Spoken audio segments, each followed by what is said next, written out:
Hello?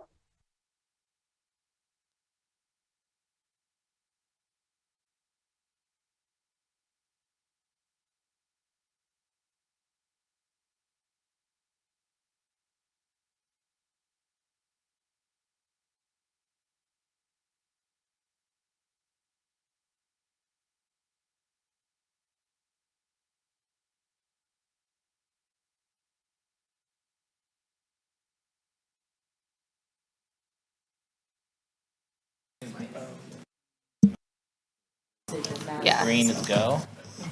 Check. Okay.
All right, everybody. Thank you for coming to the regular meeting of the Reno City Planning Commission. Today's date is Wednesday, February 7th, 2024.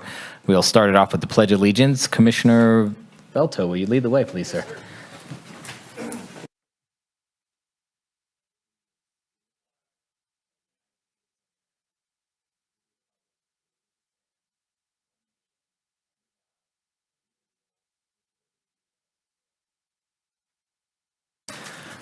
All right, moving on to item number 2, roll call. Michelle, please. Oh, wait, hang on just a second. I'm not ready. Okay. Harris Armstrong, Here?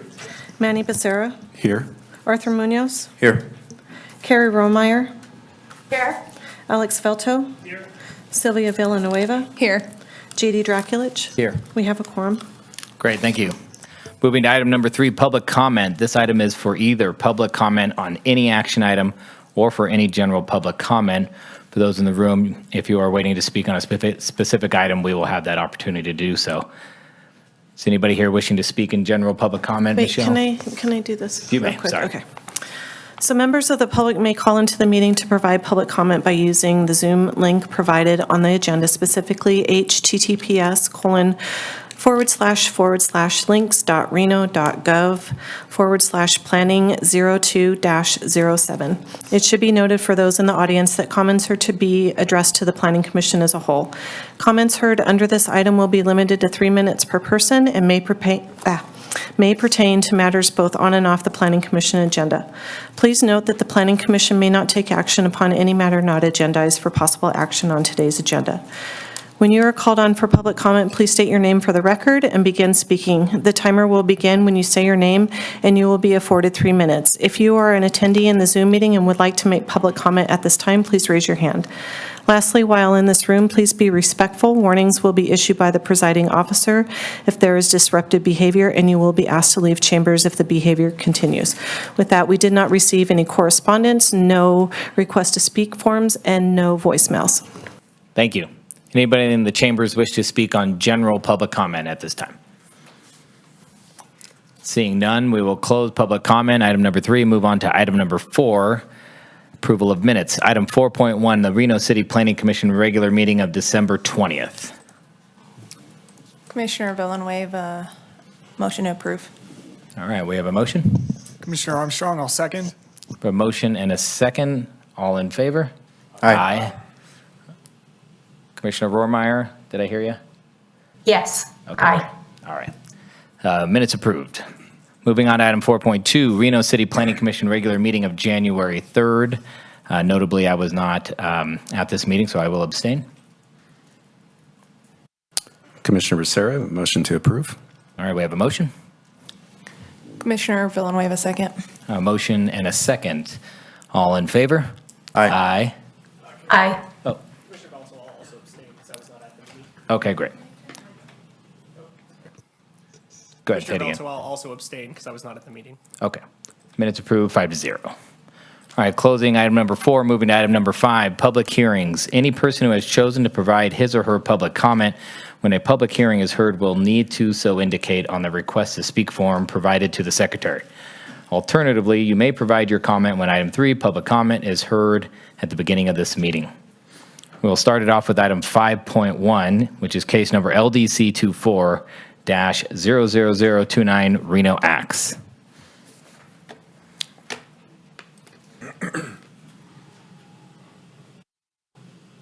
Looks like we'll get a presentation from the applicant.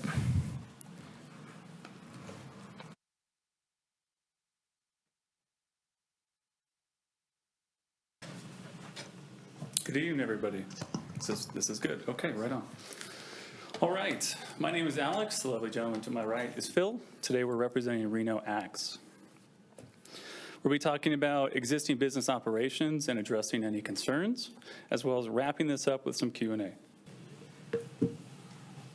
Are we controlling the slides? You do. Oh, I got you. Got it. We are controlling this, or you can control the slides from the podium with the keyboard or the mouse. It's up on the screen for you. Oh, there it is. Okay. There you go. All right, so first, for those of you who don't know us or what we do, Reno Axe and Social provides axe throwing entertainment on our first level. There are 2 levels for this business, as well as a downstairs bar which features various games. Those games are pool, air hockey, darts, that sort of thing. The 2 bars within Reno Axe currently operate until 1 a.m. on Thursday through Saturday and until 11 p.m. on all other days. And on average year, we serve about 75,000 customers and employ 25 employees. We pride ourselves to be the best and most secure bar in downtown Reno, thanks to our quality of our management team and our meticulously trained staff. And in fact, every single one of our security officers has worked for at least 2 years in a previous high-volume bar. We have passed 100% of police stings and random checks by the city, and that includes immediate knowledge of current occupancy, capacity, clean fire exits, and valid alcohol awareness cards.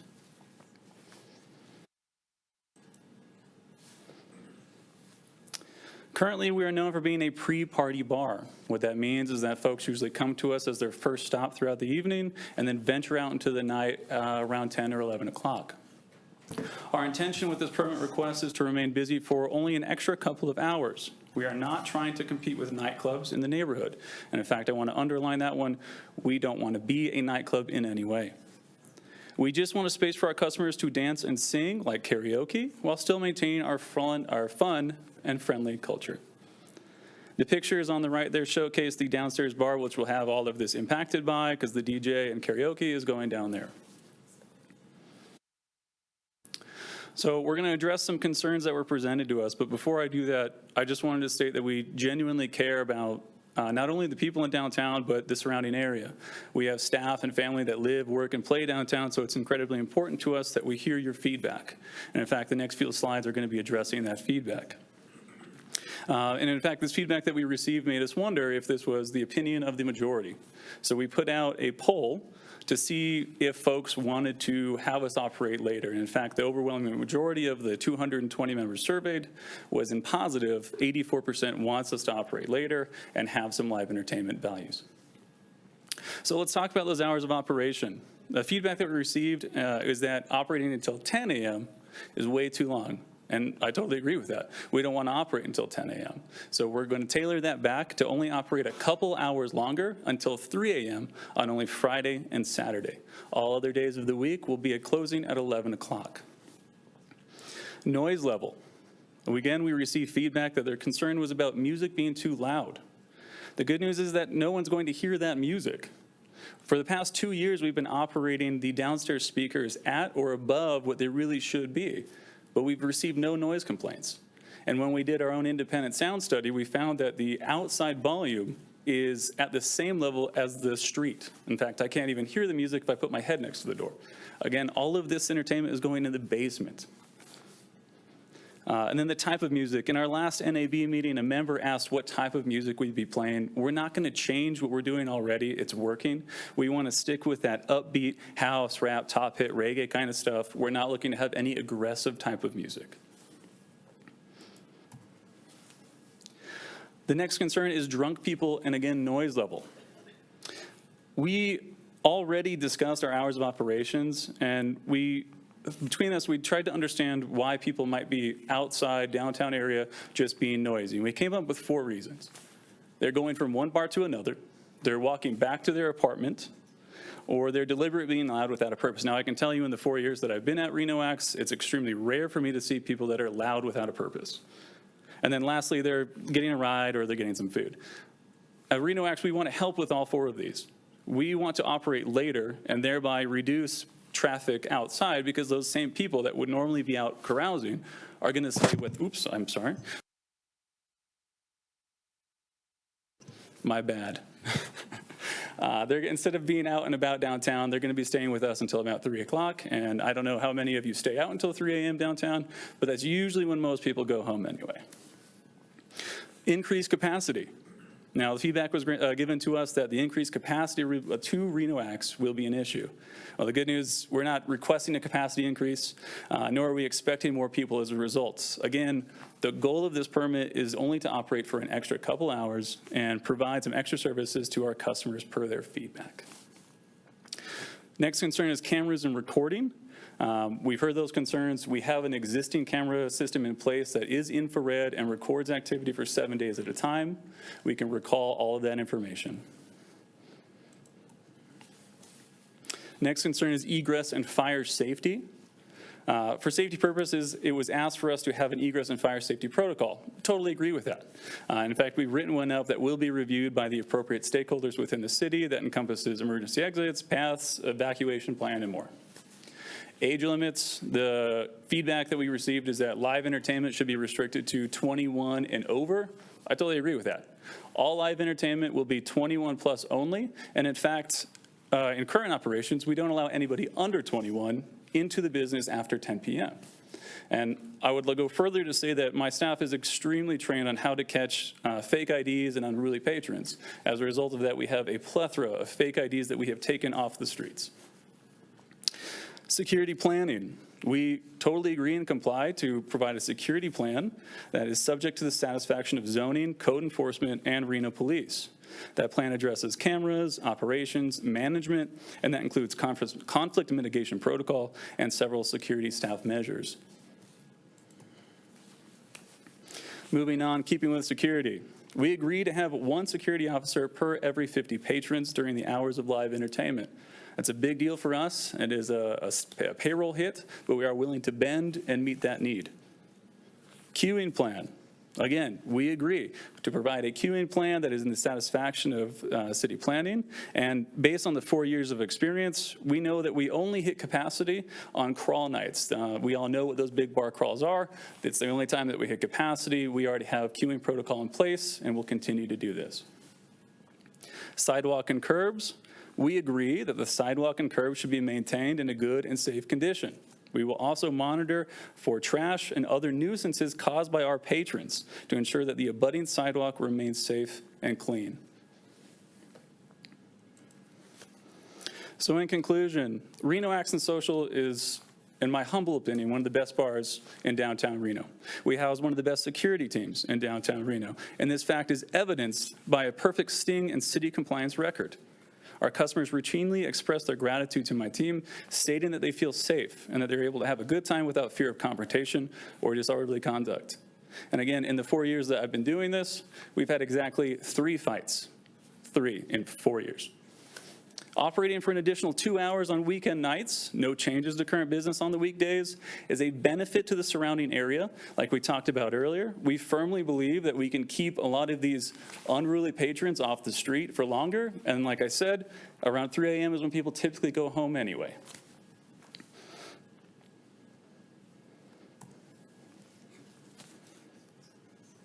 We pride ourselves on always protecting and improving our neighborhood. We operate multiple businesses within downtown Reno, and we want this area to be as clean and safe as possible. We're trying to add entertainment to the downtown area, and we've been doing entertainment for almost a decade. Downtown is close to our heart, and we care for our neighbors. In close proximity to us, there are a large amount of bars that currently operate at what we are currently doing or later. Those bars are all there. I'm not going to mention them out right now. But what I'm trying to state is that we're trying to bring more entertainment to the downtown area, and we firmly believe and are confident that we can do that safely. Do you have anything? Thank you. Thank you as well. Appreciate it. Now you guys take a seat. We'll might ask you some questions later. Presentation from city staff. Hello, Carter. Good evening, Commissioners. Carter Williams, Assistant Planner for the record. Before you tonight is a conditional use permit submitted by Reno Axe, an existing bar and indoor recreation facility located in downtown Reno. The property is located on the northwest corner of North Sierra Street and West First Street. And the specific request is to hold live entertainment events between 11 p.m. and 3 a.m. on specific days only within the basement. The property is located within the mixed-use downtown Riverwalk district, and I think it's important to note that the scope of this request is on the live entertainment activity after 11 p.m. Currently in the Riverwalk district, bars are allowed by right, as well as 24 hours for most uses. The live entertainment is also allowed up to 11 p.m. And this business currently has all the licensing required, including cabaret licenses, to operate live entertainment till 11 p.m. The property is located within the downtown mixed-use master plan land use designation, and the application generally supports policies in the master plan relating to the support of existing businesses, support of tourism and entertainment in the downtown core. The conditions proposed with this application are by staff support policies related to public safety, and generally this is an activity generating use along an urban corridor, specifically Virginia Street. The hours of operation listed on the screen are the limits that are being proposed by staff. So Sunday through Wednesday, 10 a.m. to 11 p.m. are the existing allowed operations under the current code in this area for live entertainment. So the request is specifically asking for an increase up to 3 a.m. for Thursday, Friday, and Saturday, and I think they noted that they actually are only operating Friday and Saturday to 3 a.m. To give some area context, this is the intersection of West First Street and North Sierra Street. This area is generally characterized by some of the features of mixed-use development that we really want to see for this area, with activity-generating uses, bars, restaurants, retail establishments located on the ground floor, and other uses like residential, office, and garage parking located above in a vertical mixed-use fashion. On the screen also is the primary entrance for the existing Reno Axe facility. Generally, within mixed-use areas, where we can expect many different uses in close proximity, specifically in downtown. So when staff is reviewing compatibility in areas like this, we're really looking for conditions that are going to mitigate some of those complex adjacency issues that we might find. In order to address many of the concerns made by the public, we've specifically focused on noise and public safety. From a noise perspective, there are conditions recommending, or there's a recommended condition restricting the exterior noise levels produced from the facility to 65 decibels. This is comparative to a conversation between two people. And this is also, when staff does these, when we do inspections of this, we do take into account the ambient noise levels of the street. Live entertainment activity after 11 p.m. shall also be confined to the basement by condition. There is a number of barriers between the front primary entrance of the business on Sierra Street to the basement, which staff expects will reduce noise impacts from that area. Outdoor speakers are to be restricted in use after 10 p.m. And exterior doors, particularly emergency exits directly leading to the basement, are to be closed after 9 p.m. and only used in the event of emergency. And this is intended to reduce intermittent noise impacts when doors are open and release sound. We're looking to, staff is conscious of those impacts as well. If any of the conditions, if all the conditions are implemented appropriately and there still are noise compliance issues, staff is recommending a condition that would allow for the city to go back and work with the applicants to implement specific noise mitigation efforts to curb those additional impacts that weren't considered at this time. From a public safety perspective, a security plan must be approved by the Code Enforcement Department and the Police Department. Included in that security plan, there is a requirement for a minimum number of security personnel, which the applicant referenced at a rate of 1 security officer per 50 patrons.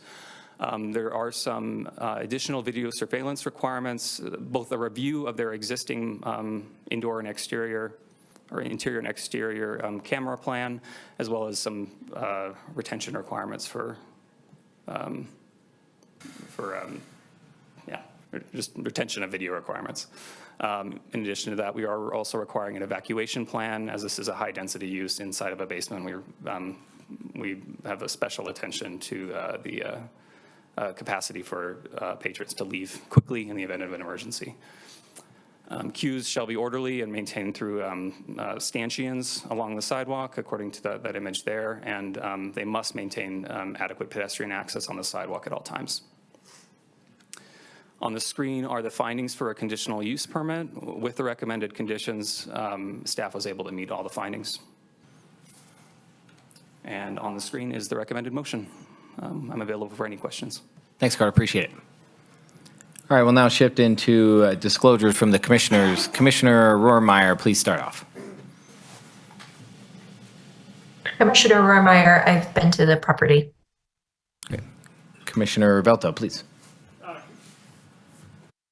Commissioner Velto, been to the property multiple times. Commissioner Becerra visited the site, reviewed public feedback, emails, and so forth. Commissioner Armstrong, I've also been to the site, I've patronized the site, and I've read and received emails. Commissioner Munoz, read and received emails. Commissioner Villanueva, read and received emails. I have also visited the site in the past, I don't know how long ago, but patronized the site, so. Read and received, or Commissioner Dracklich, read and received emails and familiar with the site. All right, with that said, we will go into public comment. We'll go and start off with the people with the request to speak forms. First up is Morton Hom, wishing to make a statement in opposition. And after Morton will be Ann Cascarano. Thank you, members. Press a little button if you don't mind, sir. Perfect. I can hear me. Okay, thank you. First of all, thank you for the job you're doing for the city of Reno. I do oppose this. Number one, what Reno Acts presented tonight is not, in fact, what LDC 24-0029 is requesting. It's requesting operation from 11 p.m. to 10 a.m. any day of the week. So I think it's important when we look at what you're being asked to approve is not what they're asking, what they're telling you they're requesting for. So I think on that reason alone, we should not approve this action until that gets resolved. Furthermore, they talk about a lot of mitigation plans, such as ejection, but we don't know what that plan is. And they talk about the job to monitor outside the premises. So when they are ejected, they're supposed to monitor for noise outside. But on a public sidewalk, I don't think they have any authority whatsoever to really do anything other than be a sidewalk monitor. So there's no detail, again, working with the police department on what exactly they're required to do. Do I think they're going to call the police department if they have an issue? Be in a bar? I sort of doubt it. But there's nothing detailed that you know as a planning commission or we know as residents living across the street. We've lived a nightmare for the last 8 years with the Sticks Bar. And everybody throws up their hands that, well, it's a mixed zone residential area. If you try to call in a disturbing of the police to 911, you get scolded. You're not allowed to call us. You have to call the non-emergency number. You call the non-emergency number, and that's if time allows, they will return your call. And typically, it's 45 minutes to an hour before you get a call back. In the meantime, whatever disturbance is going on, whether they're just drunk, happy, intoxicated people, or angry, upset, a physical altercation or verbal altercation, this goes on. And the best the police department normally do is if they have a car available, they'll send one to drive by. But typically, they don't have the resources to stop and address this issue. So we have lived with that night after night. Thursday night was college night, so that was a loud, noisy night. Friday night, Saturday night, and sometimes Sunday night, depending on what was going on. I know my time's about out. But being simply monitoring what's going on outside doesn't resolve the issue when nobody has the ability to do anything with it. They can't. I don't think they have the legal authority on a public sidewalk to do anything, and the police department doesn't have the resources to respond. So the residents living across the street have to live with this noise disturbance night after night after night, and I've lived with it for the last 8 years. And I really request, I understand it's mixed use, but I bought my property at the Palladio knowing that it was zoned for residential. And I think it's reasonable and prudent that residents have a reasonable expectation to get a night's sleep. It is a safety issue, not just a nuisance. Thank you for your time, sir. Thank you. Appreciate it. And Cascarano wants to make a statement in opposition, and after Ann will be Robert Rabkin. Okay, button here. Green is go. Okay. There you go. Oh, my name is Ann Cascarano. I live at the Palladio. I pretty much agree with everything that was just said. The Sticks Bar was just ongoing. No one ever did anything about it. Just ongoing crazy noise. And I was thinking the same thing about, yeah, there are good security inside your building, but bouncers bounce people outside, and then everybody else deals with it. So, yeah, please don't let them do this. And if this was going to happen next to your house, would you want that where you live? Where do you live? Do you want this at your house? That's just what I'm asking, because we live there. Where do you live? Thank you. Thank you. Robert would like to make a statement in opposition, and after Robert will be Marilyn Johnson. Yes, my name is Robert Rabkin from Palladio. I think that the issue, a lot of the speech, a lot of the presentation focused on what was going inside the bar, but that really is not, does not affect the neighbors and the neighborhood. The issue is who's going to clean up the mess on the outside, on the sidewalk, in the streets. Recently, there were some shootings, I don't know if it was on this block or the next block, but if you extend hours, if you extend drinking long enough, well, you're going to get more and more of that rowdy behavior. And so I think it needs to be, anything that's done to increase could be expected to increase the disruption outside of the bar needs to be mitigated by the bar. And I don't know if they have the legal ability to do that. I don't know who would. It's what Chip said, is that the police department is overstretched. And so this does not seem very responsible to me. Thank you. Thank you. Marilyn would like to make a statement in opposition, and after Marilyn will be Magali Rivera. I've lived downtown for 23 years, and this all sounds good from what they're trying to do to prevent any problems. However, he showed a number of other bars, and I'm at the Arlington Towers, and what worries me is it sets a precedence for bars to stay open so late. The music is loud. The people come out drunk. I've had to call the police numerous times. I hear fighting going on. I hear women screaming. They walk up the river and everything. And they raised our taxes. I have 4 units there. They raised my taxes saying that we have more police coverage downtown. There's nobody down there when all this screaming is going on. If I call the police, they'll come down 2nd Street with maybe 4 cars or something. But working as a nurse, I needed my sleep at night. I had to get up at, 4:30 in the morning to go traveling to my jobs and stuff. And people that are working need to have rest. And I'm concerned about the residents down here. They said they wanted more residents in downtown Reno, and where they're building more and more apartments and condos, but this isn't really working in our favor for residents is when they come out of these bars. And I'm not speaking for this particular one. I don't live close enough to it, but the ones that I do live by, the people drink a lot. They come out very drunk at 3 and 4 in the morning, and all the chaos starts. So I'm really concerned about setting a precedence. If this is approved, what other bars are going to ask for the same privileges? And some are, you know, very close to me. So I hope you take it into consideration for the residences of downtown Reno and what happens late at night and 3 and 4 in the morning. So thank you very much. Thank you as well. Magali Rivera wishes to make a statement in opposition, and after him is Paul Irving.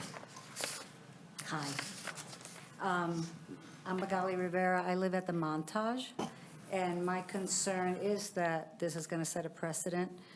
I'm also concerned that the city doesn't really have a plan to mitigate noise. And so when I complain about noise, I'm told that there's not really a level that can be measured, which I've lived in other cities. I don't really understand why there's not a plan for that. So I understand that the bar is going to try to do their level best, but when things do happen, there's really not a protocol that works to address the noise, to address bad behavior, to address any kind of noise level, to address vibrations coming from it. And again, you know, we're welcomed here as we're going to revive downtown. But I think a lot of the people who thought that they would establish themselves here are beginning to doubt that this is the place for them, if it's just going to be a party town 24/7. And we just have a lot of things that are coming down the pike that are going to be creating more outdoor noise. Thank you. Thank you as well. Paul wishes to make a statement in opposition, and after Paul will be Jennifer Hagan. Yes, Paul Irving, representing the Palladio next door, 50 North Sierra Street. We're on the southwest corner. I'm going to echo many of the concerns you've heard this evening. We've noticed that the later these bars are open, the more people congregate, drink, and we bear the burden of it. There's no question that the security that the Reno Acts will provide certainly will do them well, but the problem is people coming and going in the later evening hours or early morning hours really just spills over to the neighbors. And we know that we're in a mixed-use area. We certainly embrace that, and we embrace the businesses downtown. But I would ask this commission to have a vision for the future of downtown Reno. Many of our condos now are approaching the $1 million mark or even higher. We have a lot of high-end condos, not only the Palladio, the Montage, Arlington Towers, Riverwalk, others, and I would just ask the commission to think of the future of downtown Reno. And again, we embrace local business. We really do. That's one reason why we live downtown. But when you're looking at a downtown that has this mixed use of high-end condos, we just ask that you consider that. And certainly, again, I'll reiterate, we embrace the business. We love walking downstairs to the various restaurants, bars, establishments. It's fantastic. That's one of the beauties of living downtown. But we all of us have a vision for downtown Reno and really want to make it succeed and do well. And we bring a certain class to downtown, and we just ask that you consider that. Don't run us out of town by allowing bars to be open all night. Just consider those that live there. I will reiterate what has been said, we have no question that security for Reno Axe will be fantastic. But it's a block away, 2 blocks away. It's the noise spills out, and we bear the burden of it. The fights, the drunk and disorderly, and I think what has been discussed before about the Reno PD. Unfortunately, they do a phenomenal job, but they just don't have the manpower. And from a priority perspective, when they do get a call for a unruly disturbance or what have you, it's just not a priority. So it takes a while. So again, thank you for your time. Thank you for all you're doing, and really appreciate you listening to the comments. Thank you. Thank you. Jennifer wishes to make a statement in opposition. Hello, thank you for this opportunity to speak. I really appreciate it, and I also do appreciate businesses in downtown, as you've already heard others talk about. And I haven't patronized the Axe Bar, but I liked what it added to the downtown feel. I think it's obviously a well-run business. However, I have similar concerns to what's already been expressed as far as this may set a precedent. I think the bigger issue are the systemic issues that you've heard about. So I've lived in downtown now for almost 12 years. When I moved downtown, because I was excited to live downtown, there was a pretty good police presence. They really responded very quickly, and I agree that now they seem to have trouble responding, and I don't think that's their fault. I think they're just probably understaffed, and I think there was also a plan to replace the police presence with some, I forget what they're called. They're the folks that ride around on Segways and stuff and meet people on the street. Ambassadors, very nice people, but they can't deal with serious issues like this. Additionally, seems to be no effective way to mitigate sound problems. We want people to come and visit the city as well. No one's talked about the guests that we invite to our city, and for them to come to sleep in a hotel downtown and not be able to sleep because the noise is pretty constant is also, I think, opposed to what we want to have downtown, a place that people love to come and visit. So those, I'm expressing very similar to concerns to what you've already heard here as far as safety, noise mitigation, inadequate police presence to deal with disruptive behavior. Thank you. Thank you as well. Appreciate it. Michelle, anybody on Zoom or any voicemails we might have missed? We did not have anybody register to speak via Zoom. Correspondence was received. There were 2 in favor and 10 opposed. Those were forwarded to the Planning Commission and have been entered as part of the record. No voicemails were received. Thank you. Anybody else in the chambers wish to speak on this item? Seeing none, we will close public comment and open it up to the commissioners for questions of staff or the applicant. Commissioner Armstrong, please. This one's for staff. Actually, I have 3. Sorry. So the first one, there's a good point brought up during public comment. In the staff report, it does have longer hours than what was indicated. Is there an amendment that has already been proposed? Is it part of the conditions, or would we have to make an amendment to cap it at 3 a.m. and not move it into 10 a.m.? So the original postcard, and there was some discussion about this initially about what should have gone out. The postcard indicates the trigger for the application, in that any operation of live entertainment between 11 a.m. and 11 p.m. and 10 a.m. requires this. Right. There's there's 2 elements here. One, condition 1 requires that they comply with what was submitted. So they submitted an application to operate till 3 a.m. Okay.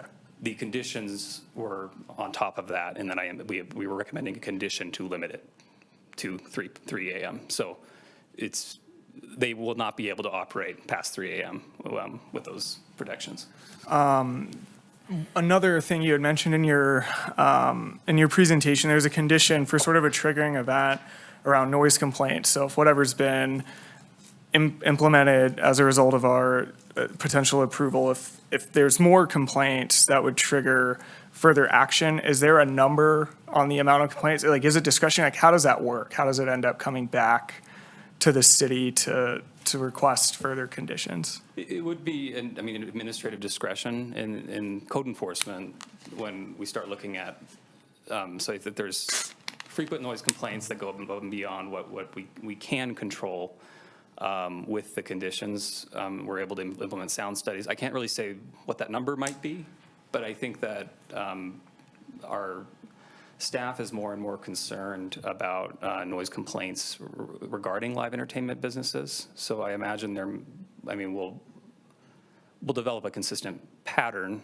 we'll be consistent, I think. I think that the other intent is to be consistent across the city and our enforcement of noise complaints too. Okay.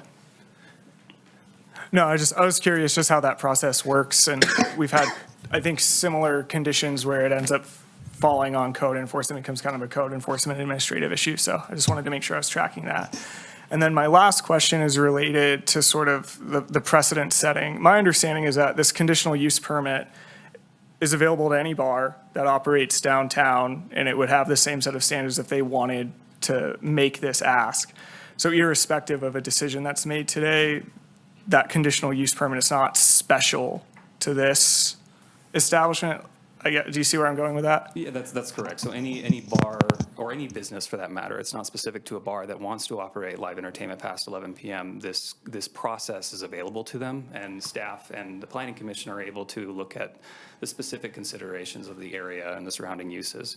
I will also note that the conditions that are represented in the staff report are through some effort by city staff to upgrade our capacity to enforce noise compliance associated with these businesses, and it's probably expected this will be the norm of the conditions moving forward, as well as even the current businesses that may already have entitlement. We may be able to go back and look at their existing plans and bring them so that there's a level playing field across all those businesses that operate live entertainment.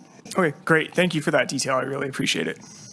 Commissioner Draxler, I'll jump in, just piggyback on your second question, just so I have some clarity too, Carter. So on the noise complaint or code enforcement, I guess what I was hearing from public comment and what we've heard from everybody is it's not so much about the noise coming from the basement, but the noise that comes outside. So if code enforcement, or there's noise complaints and we can't necessarily associate it to one business or another, would that affect someone like the applicant, whether that was their fault or not, or their patrons or not? I guess it just seems convoluted on that intersection where there's, I guess, 3 bars or 2 bars in a restaurant. I'm just curious how that would go, because I'd feel bad if it had nothing to do with their establishment and there was noise on the southwest block.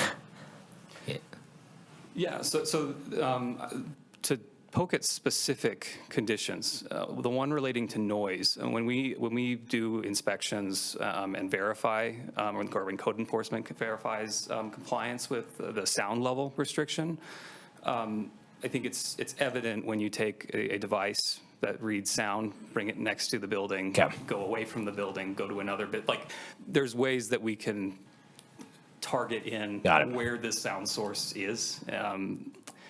On a general note, I think that code enforcement is developing with the police department, a strategy for dealing with noise compliance with live entertainment businesses. The first part is establishing these conditions, and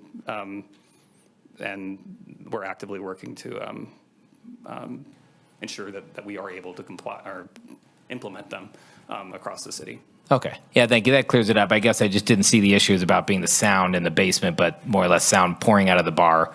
But the doors are going to be closed, I think, after 9 or 10.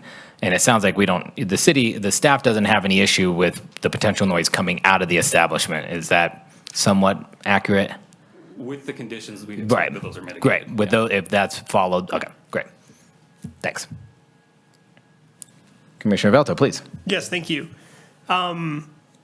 Carter, I think my question's for you. When you look at the compatibility of the surrounding areas, like how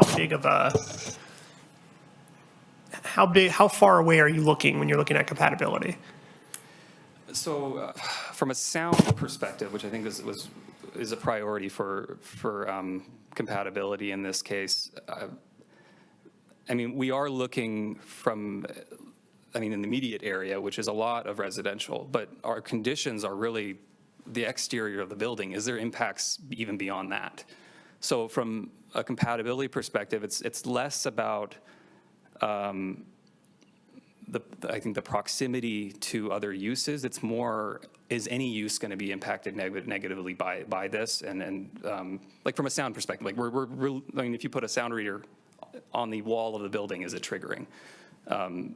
That's, I guess that answers your question. Well, I guess I understand the concept of sound, but one of the findings for CUP is compatibility with the surrounding areas. And my reading of that is we're to look at what the surrounding uses are and determine compatibility. And certainly if we were to say, this is the scope of where we look at compatibility, we probably wouldn't look at the, Reno Livestock Event Center or somewhere in downtown Sparks. We'd probably draw a circle and we'd say, this is where we analyze compatibility.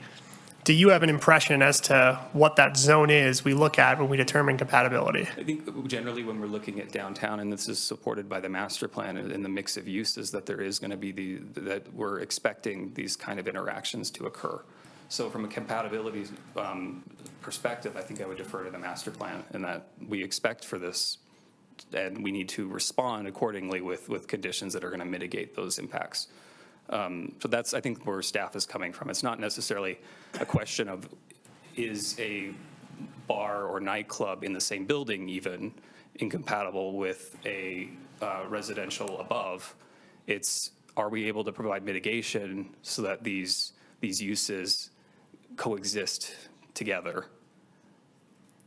Okay. I think my next questions might be for the applicant. They might be able to answer this a little bit better. If one of y'all could come up to the podium. So it's been a couple years since I've been out at downtown Reno at 3 a.m. So I'm trying to get an understanding of to what other establishments have similar music and whatnot. Do you know when like West 2nd closes, the karaoke bar? Yeah, West 2nd closes advertised 3 a.m., but they regularly go past that. Okay, so 3 or 4 a.m. Could they'll you just close? state your name for the record, please? Sure. Thank My you. name's Alex Groden. Good name. So 3 or 4 a.m. Yeah. and they do live karaoke on the first floor. Is that accurate? Yes. And they have glass windows Yes. all the way down.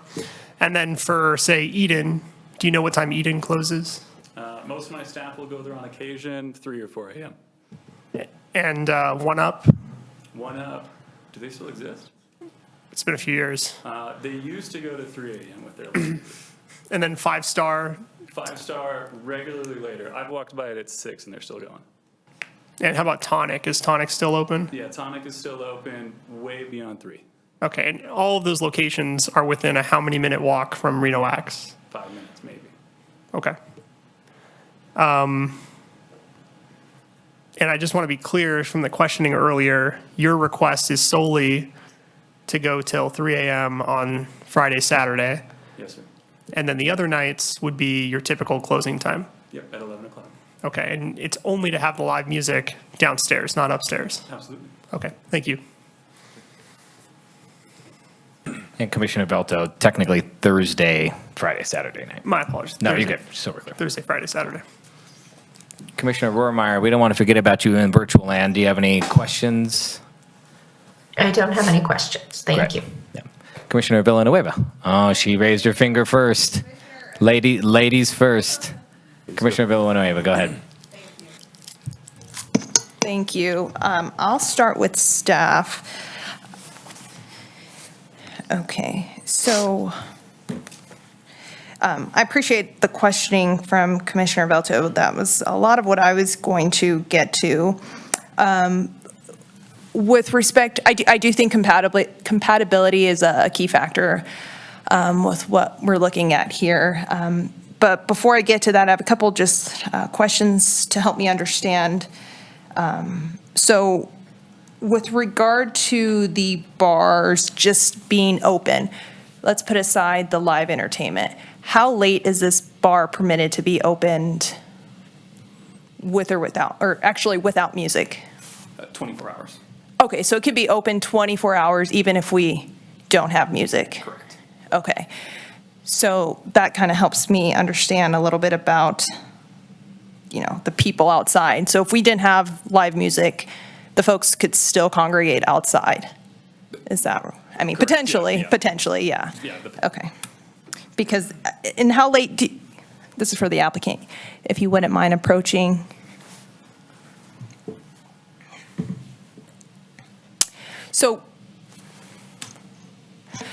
So right now, how late do you guys stay open do you have nights where you don't have music? No. Okay, you have music every night? Okay, and how late? Well, I guess it doesn't matter. Actually, that's a moot point. Okay, so back to staff. Sorry for the back and forth, but I'm just trying to understand this. Okay, so with compatibility, the point is to have these entities coexist, right? Because it's a mixed-use space. They knew what they were getting into when they moved to the area as a business, as a small business, and the residents also simultaneously knew what they were getting into when they moved to mixed-use area. When we look at these entities, going back to compatibility, do you think that, I mean, Commissioner Belto mentioned that there was these other bars, 5 Star and some of the others he mentioned. Would you say that that they all do fall within that spectrum for review of compatibility? Or, sorry, go ahead. So there's a number of, obviously there's a number of bars downtown. They established at different times with different requirements. So, okay. We do have to look at each individual case to identify what specific conditions were applied at the time, if any. And there are some of those that they have no restrictions because it's just we didn't regulate it back then. I say back then, fair. 20, 30 years ago.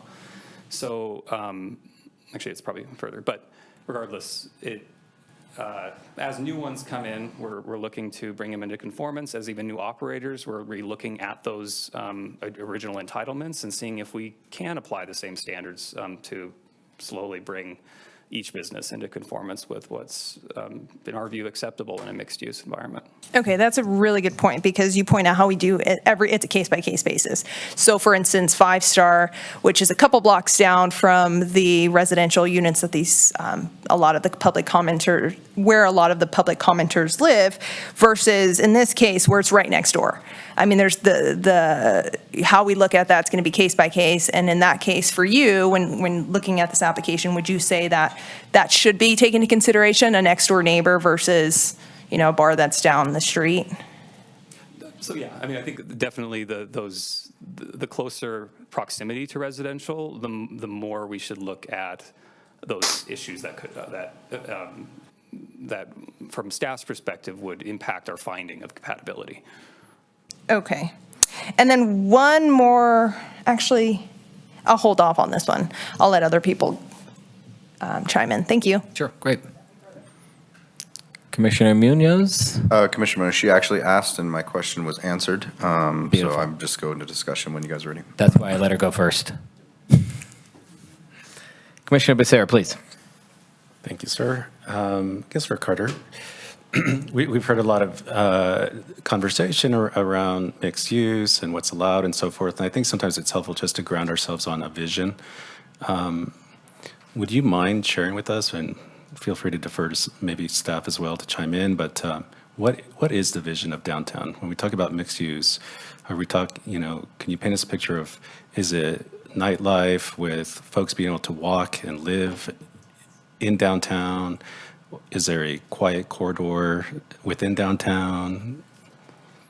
So from the master plan perspective, and I think I did bring up some from the context photo that I gave for this specific intersection, because I think it is representative of what we want to see downtown, is a lot of land uses on the ground floor that are going to directly interact with the pedestrian environment. They're going to draw people in, while also providing the opportunity for residential office for these other uses that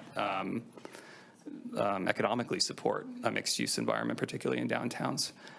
I think generally there was concern over a vision for how to manage those compatibility issues, and I'll say that staff is continually working on those issues, and I think a big step is these conditions like this that give staff the ability to enforce some of those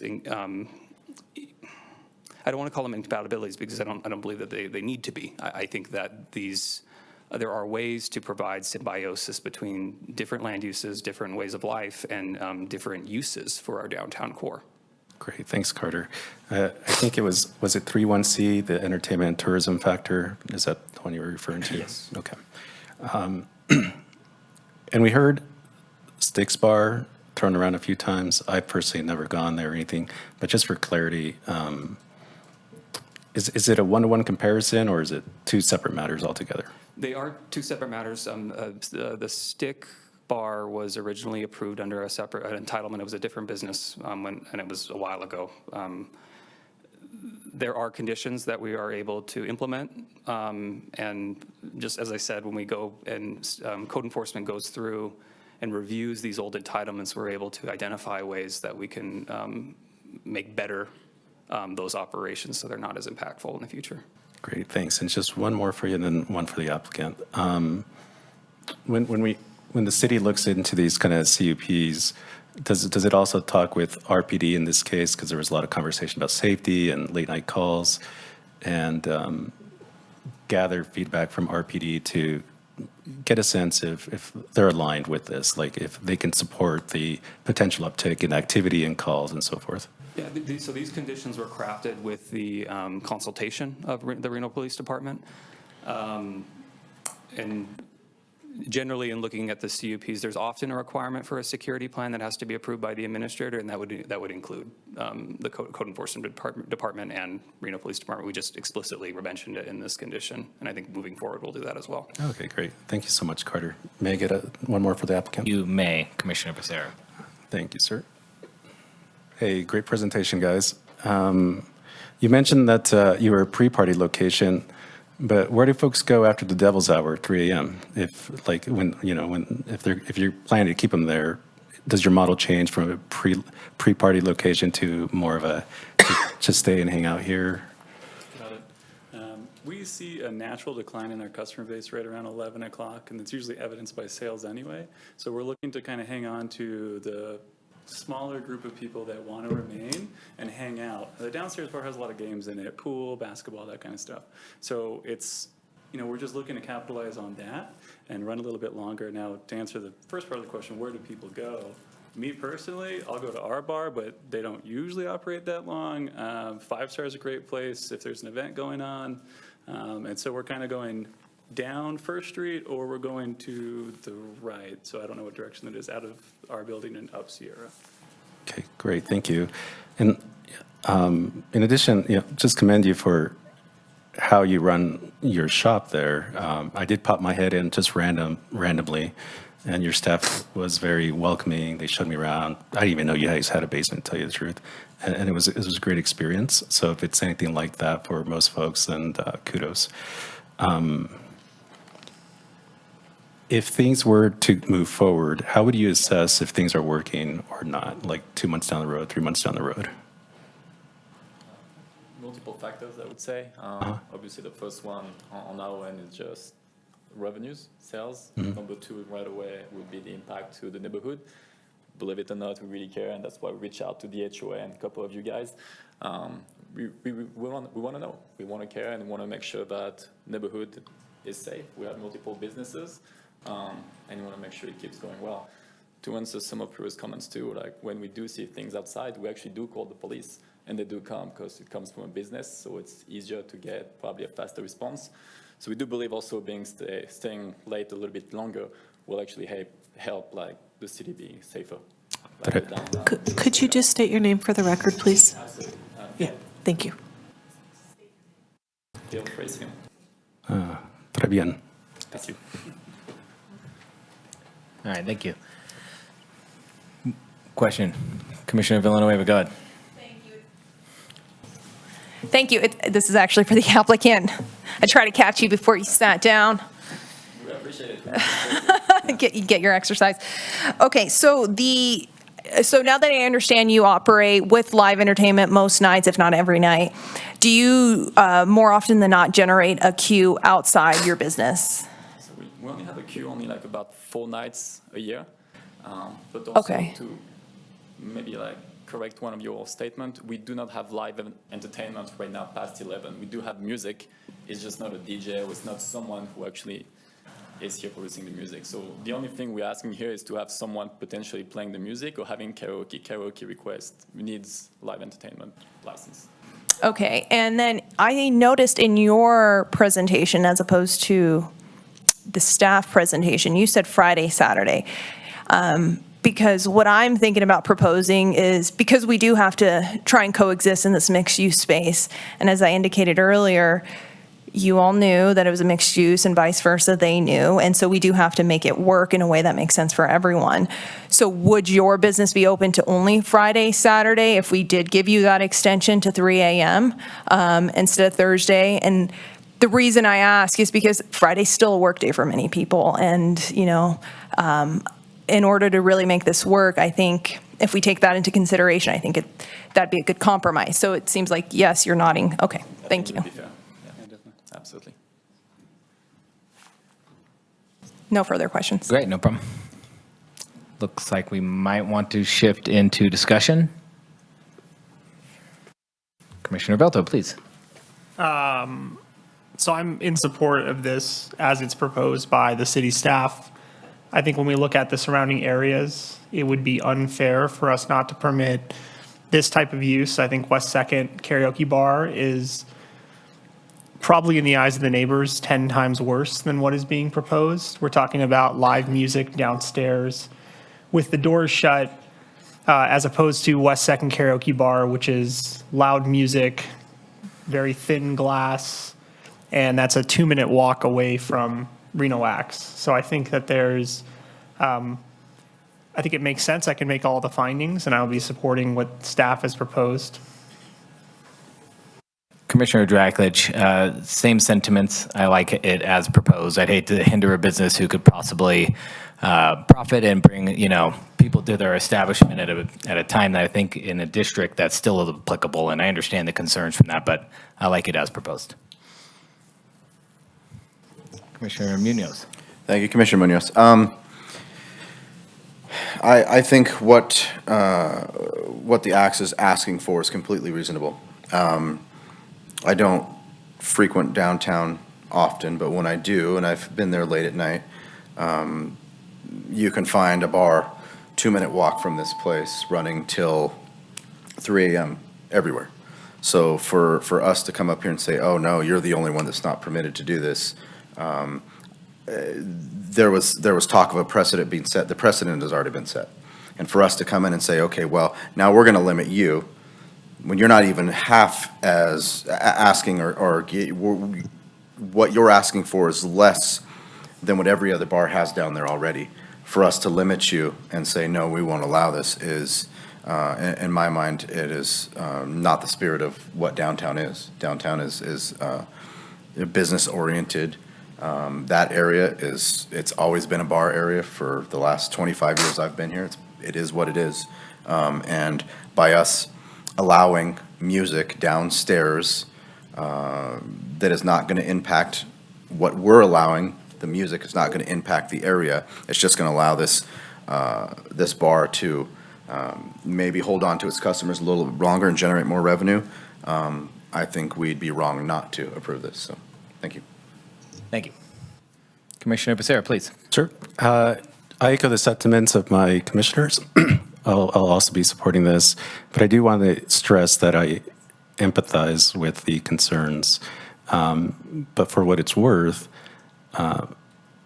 these guys are pretty dang neighborly. One of the things I always look for is you know, who's running the ship, and it seems like they've been really thoughtful. And again, kudos to you guys. And so I think that if what we've seen tonight in the presentation, their outreach efforts, is any indication of how things are going to go, I think things are going to be not just good for that particular corner, but perhaps the model for how others should move forward with seeking a CUP as well. And Carter, great job as well. Commissioner Rohrmeyer, you want in? Thank you. Yes, I wanted to share the same sentiments with my fellow commissioners. I'll be supporting this project, or the CUP for this project. I wanted to say that from a compatibility standpoint, I think the discussion is quite interesting since this business has been upstanding, if you will, for 4 years. They haven't had code enforcement issues. They've been good neighbors for several years. So to me, they've proven their compatibility in so many ways. And what they're asking is in nowhere near as dramatic as things that are on the same block. So I would like to just wish them good luck. And I thought Carter did an excellent job talking about how the master plan applies in this case for this sort of urban perspective. So I hope and I sense that the conditions that the city went through to design mitigation will satisfy neighborly potential conflicts that don't even exist at this time. Thank you. Thank you.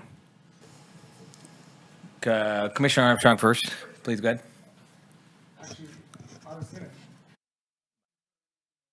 Could you please turn your mic on? Sorry, Thank you. apologies. Commissioner Armstrong, I was going to concur and make a motion, so if you have more discussion, I will hold off. Thank you.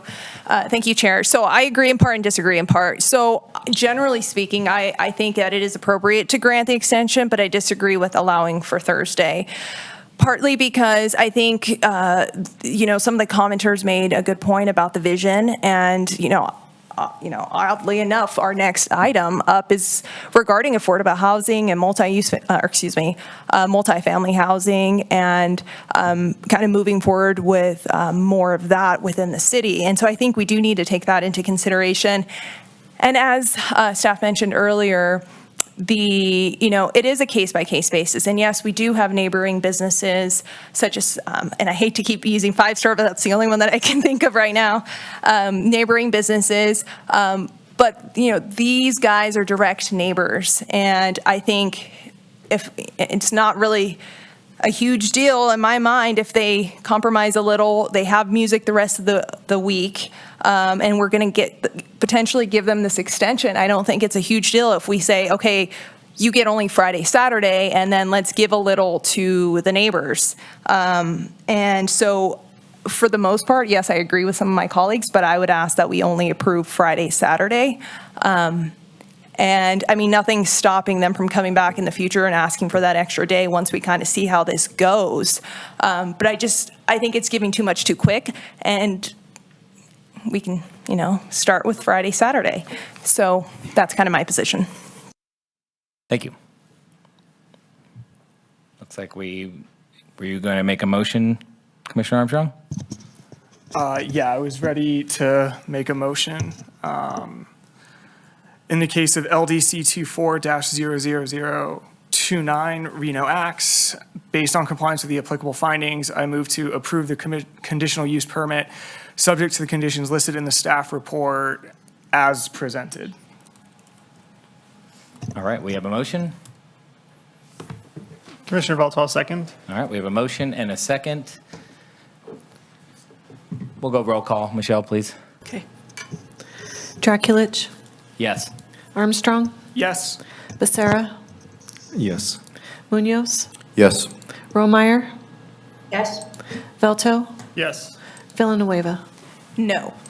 All right. Motion passes 6-1. Thank you.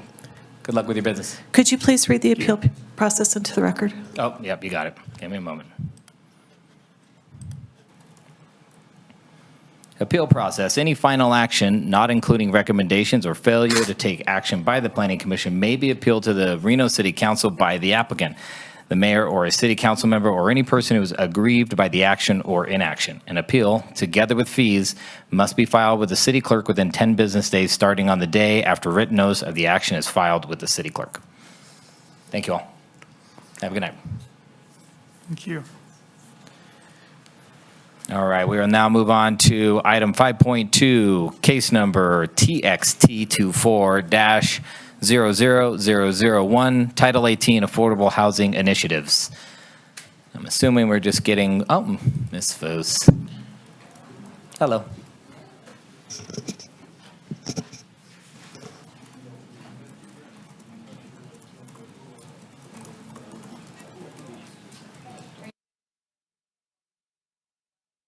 You tell me. I'm good. Hit the green button now, or the blue that's now green. All right. Good evening, Commissioners. For the record, Angela Foose, Assistant Director with Development Services, here tonight to talk about a text amendment. So it's been a while since the City of Reno has processed a text amendment. This is something we do periodically. This is anything impacting Title 18 goes to the Planning Commission. So this text amendment is specific to housing initiatives. We've talked a lot about some of the changes we're making within the zoning code. That will be before you guys next month, but this one specifically is just on a targeted text amendment dealing with housing. Kind of two things we're looking at is one is addressing some of the affordable housing concerns, and the second really is the supply of housing. So you may ask, well, why are we doing this now? A couple reasons. One is this is not something that's unique to Reno or Nevada. The whole nation really is dealing with a housing crisis. It's a crisis that's been going on for a couple years. It's an issue of supply and cost, and we're seeing it everywhere. So this is not something that just Reno is doing. Jurisdictions across the country are trying to deal with how do we address affordability, again, cost, and how do we address supply. So the second big issue that we're dealing with is Assembly Bill 213. This was something that our legislature passed this last session, and they basically said local jurisdictions by July of 2024, which is in 5 months, you need to come up with some new ordinances that help affordable housing get to market faster, meaning find a way to process affordable housing projects. And you can also add some deviations, meaning make it easier to get those housing projects to market. And again, that was specific for the affordability piece. So again, while housing and supply of housing is something that our city council has prioritized, even more so now because the state legislature has mandated that we do something to address these issues. So just want to make this clear maybe to the audience. What this is not addressing is something outside of Title 18. So there's been a lot of discussions about evictions and mandating, rent control. That is not something we as a zoning body can control. So that's not what's being discussed today. The other things that we've heard a lot about is accessory dwelling units. Those are things like granny flats and short-term rentals. And so that's the VRBOs and the Airbnbs. So we are addressing those separately, not as part of this initiative. And again, we have a number of different zoning code changes that we'll address in the future, specifically related to all of our zoning code cleanup items, not related to housing. We did want to just highlight that we have done a pretty extensive public outreach process. We reached out to multiple news sources. They did interviews, so we tried to kind of target folks that watch the news. For folks that don't watch the news, we tried to hit more of that social media. City of Reno has a pretty good following, either on Twitter, Facebook, and some of these other social media. So we blasted that out. We also have a pretty good email list of people that are stakeholders are interested in things that Reno does. So we blasted it to all these different groups, and we held 3 different stakeholder meetings. We held those in January. They were all virtual, so you could attend at any time. We recorded them, and we also put them on our website. And I will say, generally speaking, we don't get a ton of input when we do stakeholder meetings. Not many people show up. Of those 3 stakeholder meetings, we had about 145 attendees. That's probably the highest stakeholder input we've had on anything. Compared to the zoning code, we held 9 meetings as opposed to 3 stakeholder meetings. And we had a quarter of the number of attendees in 9 meetings on the zoning code than we have had on the housing stakeholder meetings. Now that tells me that housing is a big deal for this community, right? People are concerned and want to know, what are we doing? So let's go over, there's basically 4 main issues or areas that we're covering. We're gonna go over each of those, and then we'll open it up to questions. So the first one is, again, dealing with that AB 213. What are we doing to incentivize affordable housing?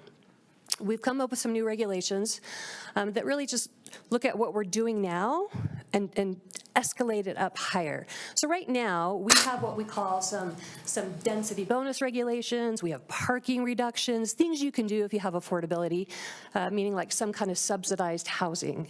This is truly your low-income housing. So again, what the state legislature did is find a way to get that to market faster. So what we're proposing is if you can meet that 60% AMI, then you would be exempt from having to go through a conditional use permit or a site plan review, that entitlement. Again, that gets them to market faster. Now, we want to add that this does not exempt you from going into a zoning district that does not allow multifamily. You have to be zoned for multifamily, and you can't just throw in something that deviates from code. So if you're like, you know, the code allows me to go 3 stories, I'm going to go 5 stories. No, we don't allow that. You still have to meet the code requirements. But we have things like, oh, you have a conditional use permit that's triggered because you have, let's say, more than 50 units. Our code just has certain areas that if you have a certain number of units, you have to go through an entitlement. So we're saying those are the types of projects that would be exempt, if you're affordable, from having to go through that entitlement. And then second from that is how can we get them through the process faster? So if we exempt them from that entitlement review, that's going to planning commission or going through any kind of public hearing, what else can we do? At a building permit stage, we are going to help fast track them through the building permit. So we would assign a staff liaison, somebody already within our staff that would basically hold their hand, walk them through, be there to answer any questions immediately. Again, nothing that affects you guys, nothing that really affects the zoning code, just something internally we would do. At a high level, you're thinking, wow, that seems like a lot of staff time. It's not, because we don't get a lot of affordable housing projects. Generally, we get 2 to 3 projects a year. That's nothing. So if we get nothing, what can we do to get something, right? Again, small incentives that can hopefully make a difference. Okay, the other big thing we do is this density bonus. It's already in code. So if you do affordable housing, we allow you to add more units. And there's a cap. It's not unlimited. Right now, we cap you at a 45% max density bonus. So if you're bringing in 10 new units, a 45% density bonus is 4 units. So instead of 10 units, you can do 14. That's the cap now, that 45%. What we said is, are we being kind of narrow-minded in terms of who is this low-income, end user? Right now, we're just saying 60% and less gets these benefits. 60% of that average median income. We looked at state law. State law actually has 2 other categories of what they consider to be low income. So we said, well, we should probably match state law and provide incentives for those same types of low income housing. So we're adding this, I would say 61% to 80% AMI. Again, 80% AMI is what we consider workforce housing. It's not the very low income housing, but again, it's more the workforce.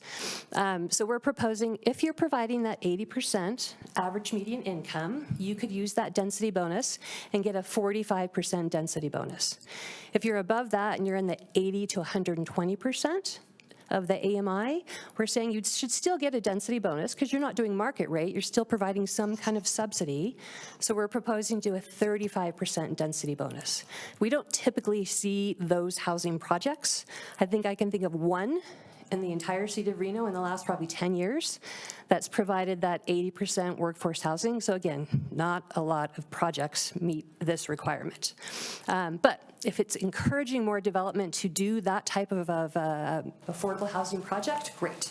Now, the big difference here is that very bottom category. So the 0 to 60%. Again, right now, you can get a 45% density bonus. We're proposing to have unlimited density bonus. In the past 3 years, because we've already had this density bonus in code, we have had 1 affordable housing project come forward, and they requested 1 additional unit. So if what we're doing now is not working, this hopefully will make a change. It may seem drastic, but again, we've had 1 unit in 3 years benefit from this. So let's do more. Okay, so that is specific to affordability and affordable housing. The other thing we're trying to address is just housing in general. And so specific to market rate, we already have in our code some density bonus allowances for market rate, meaning we don't look at the income, we don't look at what the price is that you're charging. You come in for a building permit and you have units that are 1,000 square feet or less, pretty small. We currently allow you to do this density bonus of up to 45%. We're proposing to increase that. Instead of just capping it at 45% for these smaller units, let's go up to 80%. So again, if you had 10 units and you use that density bonus, now you would have 18 units. Pretty small.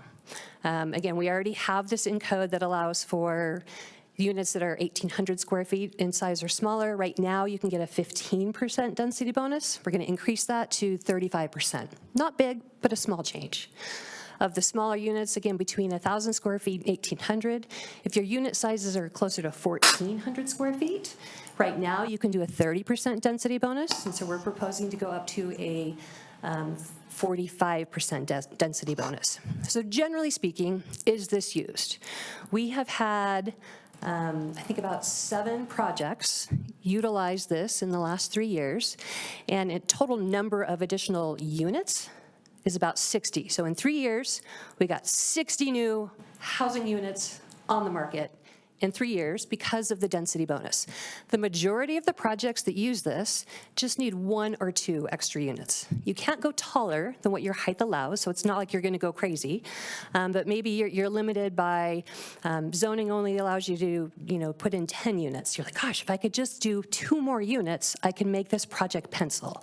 So through that density bonus, it's definitely helped a lot of projects.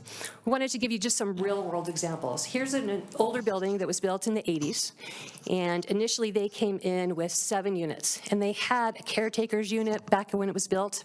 So they came in, they said, hey, I'd like to convert that caretaker's unit that was eventually turned into like a laundry room. So over the years, it's just been kind of redone. Existing building, they said, I'd like to take that additional unit that's not residential today and turn it into another residential unit. So I just want 1 more unit. I'm not expanding the building. The footprint's the same, just taking what's an existing unit that was, again, more of a laundry room and converting it. So through that density bonus, they were able to do that. I love the idea that we can actually do reuse, right? You don't have to build a brand new project. You can take what's already in our infill areas and get maybe 1 or 2 more units. Here's another example. This was Motel 6. This is over off of Stardust, which is by the old bowling alley off 7th and Keystone. So we have an existing motel, and they said, we want to convert it, but we don't want to tear it down and start over. So it had 88 rooms.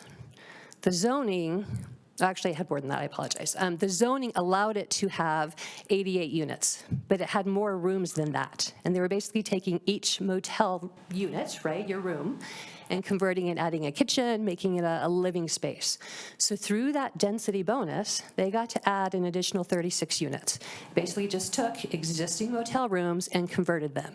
If we didn't have that density bonus, that's 36 units that would not have been able to turn into residential units. And again, the more housing we can bring, regardless of if it's reuse or a conversion, the better off we are.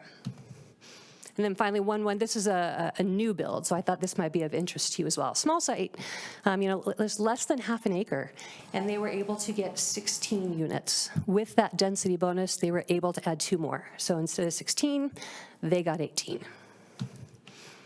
All right, the next one is what we're calling by right development. So by right means you come in, you talk to the planners, and they say, oh, you're going to trigger a conditional use permit. So you have to go through that process. By right means you don't have to go through any entitlement. You can go straight to a building permit. Now, we looked at what our code says and what other jurisdictions say. Our code says if you have between 20 and 100 units, you have to go through what we call a minor conditional use permit. So it doesn't go to you guys, but it still is a 30-day additional review process.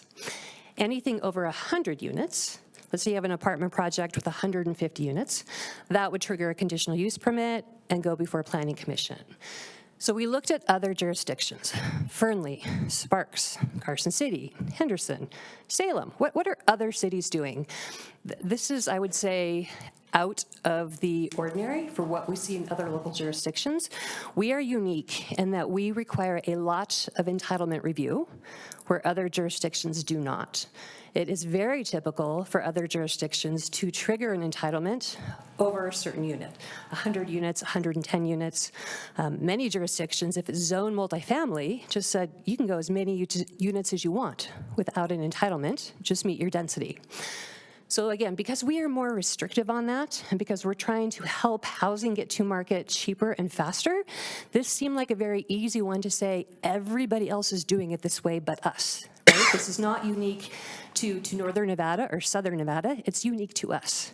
We do way more entitlements for residential development than most of the state. So What we are proposing is to say, if you're less than 100 units, you don't have to go through an entitlement process. You can go straight to a building permit.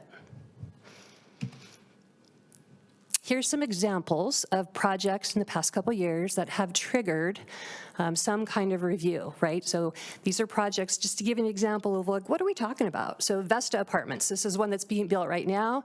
It's 40 units. They did have to go through that minor conditional use permit.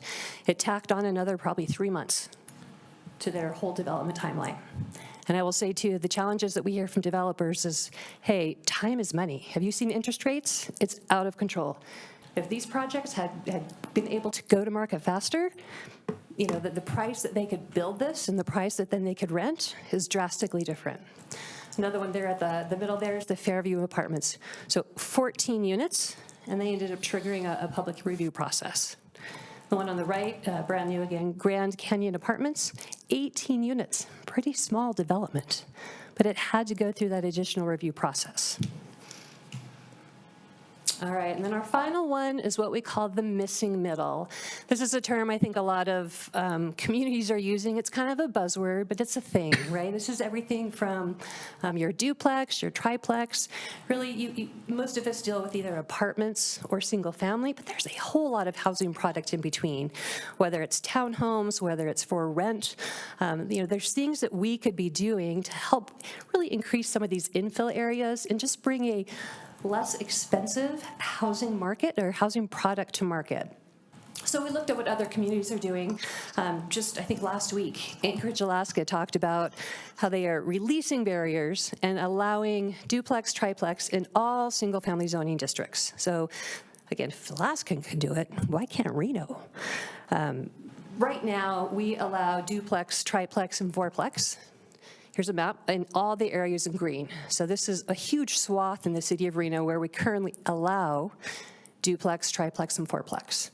What we're proposing is just to increase it, allow them in 2 additional single-family zoning districts, which is everything in that orange. And well, when we say allow, you would still have to go through a conditional use permit. Again, we want the neighbors to have some input on that. These are single-family zoning districts. And just generally speaking, we don't get a ton of this housing product. In the last 3 years, we've had 26 building permits come in for a duplex, 26 in 3 years. Same with triplex and fourplex. We just don't see a lot of these. So the more we can do to help bring in, again, a less expensive housing product, maybe you don't want to buy a single family home or you can't afford it. Here's some other housing products that I think the community would like to see. And definitely if you're trying to, you know, pay rent or pay a mortgage, definitely gives you more flexibility. So those are, again, the kind of the 4 main categories. I did have one change to the ordinance, and this is kind of a nothing thing. We have a calculation of how do we calculate density bonus, and so I just wanted to change how we calculate it, and we provided an example in our zoning code. We had some questions of like, is that really the way we should be doing it? So we went back and we figured out a better method to calculate it. It's not really a thing to even talk about, but I just wanted to bring it to your attention that we figured out how to do the math correctly. So we made the change and we're proposing that revision. Not a big deal, but just wanted to highlight that we are proposing that change just in how we calculate density bonus. So with that, that concludes my presentation. I do know we have at least one person in the audience wanting to speak on this, so I will pass it over to Commissioner Draculich. Thank you, Ms. Foose. I appreciate it. I don't believe any more presentations, so we will kick it to the commissioners for disclosures. Commissioner Rohrmeyer, please. Commissioner Rohrmeyer, I reviewed the staff report and the letters that were received. Commissioner Villanueva, please. I don't know what it is with us tonight. Commissioner Villanueva, I reviewed, I think it was one of the school districts sent us a letter. I reviewed that. I attended the meeting, one of the stakeholder meetings, and that's it. Thank you. Commissioner Munoz, I reviewed the letter we received. Commissioner Armstrong, I reviewed the staff report and also reviewed the letters. Thank you. Commissioner Becerra reviewed the letters, Washington County School District letter, attended a city council meeting on a similar presentation. Yes. Commissioner Velto, same disclosures. Commissioner Dracula Chair reviewed the letter, read some emails, and also spoke directly on the phone with a stakeholder from the school district. All right, Michelle, I'm going to move it into public comment. Do we have any requests to speak forms, voicemails, all the things? I did not receive any request to speak forms. We did receive correspondence that was forwarded to the Planning Commission and has been entered into the record. No voicemails were received. We do have somebody that registered to make public comment via Zoom, and we have Donna Keats on Zoom, so we can move her over if you're ready to do that. Please do. Okay. Donna, are you there? I am. Hi. Are you ready to Hi. make public comment? I am ready to wing it. Okay. Definitely. You have 3 minutes, so go ahead. Okay. So I have a couple of problems with these proposals. One is really I'd like you to consider the bigger picture issue of how this is actually really going to help anything. The idea is to solve an affordability problem. This will give us more and bonuses for 1,800 square feet, et cetera, et cetera, et cetera. So we get more, but only more if you can afford more, because the developers don't actually cut their rents just because it costs them less to build it, if you've taken a look around. So there's a little bit of a fallacy, I think, in thinking here that let's just cut out all the requirements, cut out public hearings, cut out whatever all we're going to cut out to make this happen. Yet, even the staff report says repeatedly, we're not expect much out of this. We're just going to tip the needle. And they've put an enormous amount of time and effort into this. And I just don't think it's actually doing anything. In the current code, the most recent revisions in the bonuses, et cetera, they actually go all the way down to, I think it's 30% AMI and 45%. They actually spell out. And it encourages the really low income housing, which we need. So nobody's taken us up on it. That's unfortunate. But by taking the bottom cutoff in the tiers to 60%, who's going to then go ahead and take their bonuses and take their no entitlement review process and go ahead and build that, but still make an effort to provide for the really low income people who need this the most? When instead we've got above workforce level housing bonuses and density bonuses for smaller units, et cetera, none of which are going to be affordable to the people who need it most. So I'd like to ask you to consider, the wisdom of some of these changes that are being made, particularly the ones that cut out the very low income people as a specific bonus group and make it into a bigger category so that things can go to market faster. So go to market faster, what we get is more, but we only get more for things that can afford them. I took a little tour through VRBO earlier today, and I saw what's happened to a lot of these studio and one bedrooms that have been built in the Wells Avenue, Midtown, and part of downtown areas. They're all listed as VRBOs. They're not units that people are renting or that can rent, and they're not inexpensive either. And, I mean, to be a rented, even if you wanted a long-term tenancy there, they're VRBOs. They're not available to the residents, and I think you have to be a little bit careful about all this sounding so good on paper, but Reno is not every other jurisdiction, and one size doesn't fit all, and Title 18 doesn't just provide background rules that will make everybody do everything the right way, because it doesn't happen like that. And you've been here long enough to know that, because you hear people speak at your meetings all the time about what's happening. And so think if that goes straight to building permit and nobody even gets noticed on anything. And also another comment I want to point out, Ma'am, your 3 minutes is up. I really appreciate it, though. Dang it, Thanks. one more point. Thank you for your time tonight. I appreciate it. Michelle, any more Zoom? Nope, that's it. Cool. Anybody in the chambers wish to speak on this item? Seeing none, we will close public comment and open it up to the commissioners for questions. Commissioner Velto. Yes, thank you so much for bringing this forward. I have a couple questions for you, Angela. I want to talk about the incentives for affordable housing. So I really like the density bumps that you're putting together and proposing.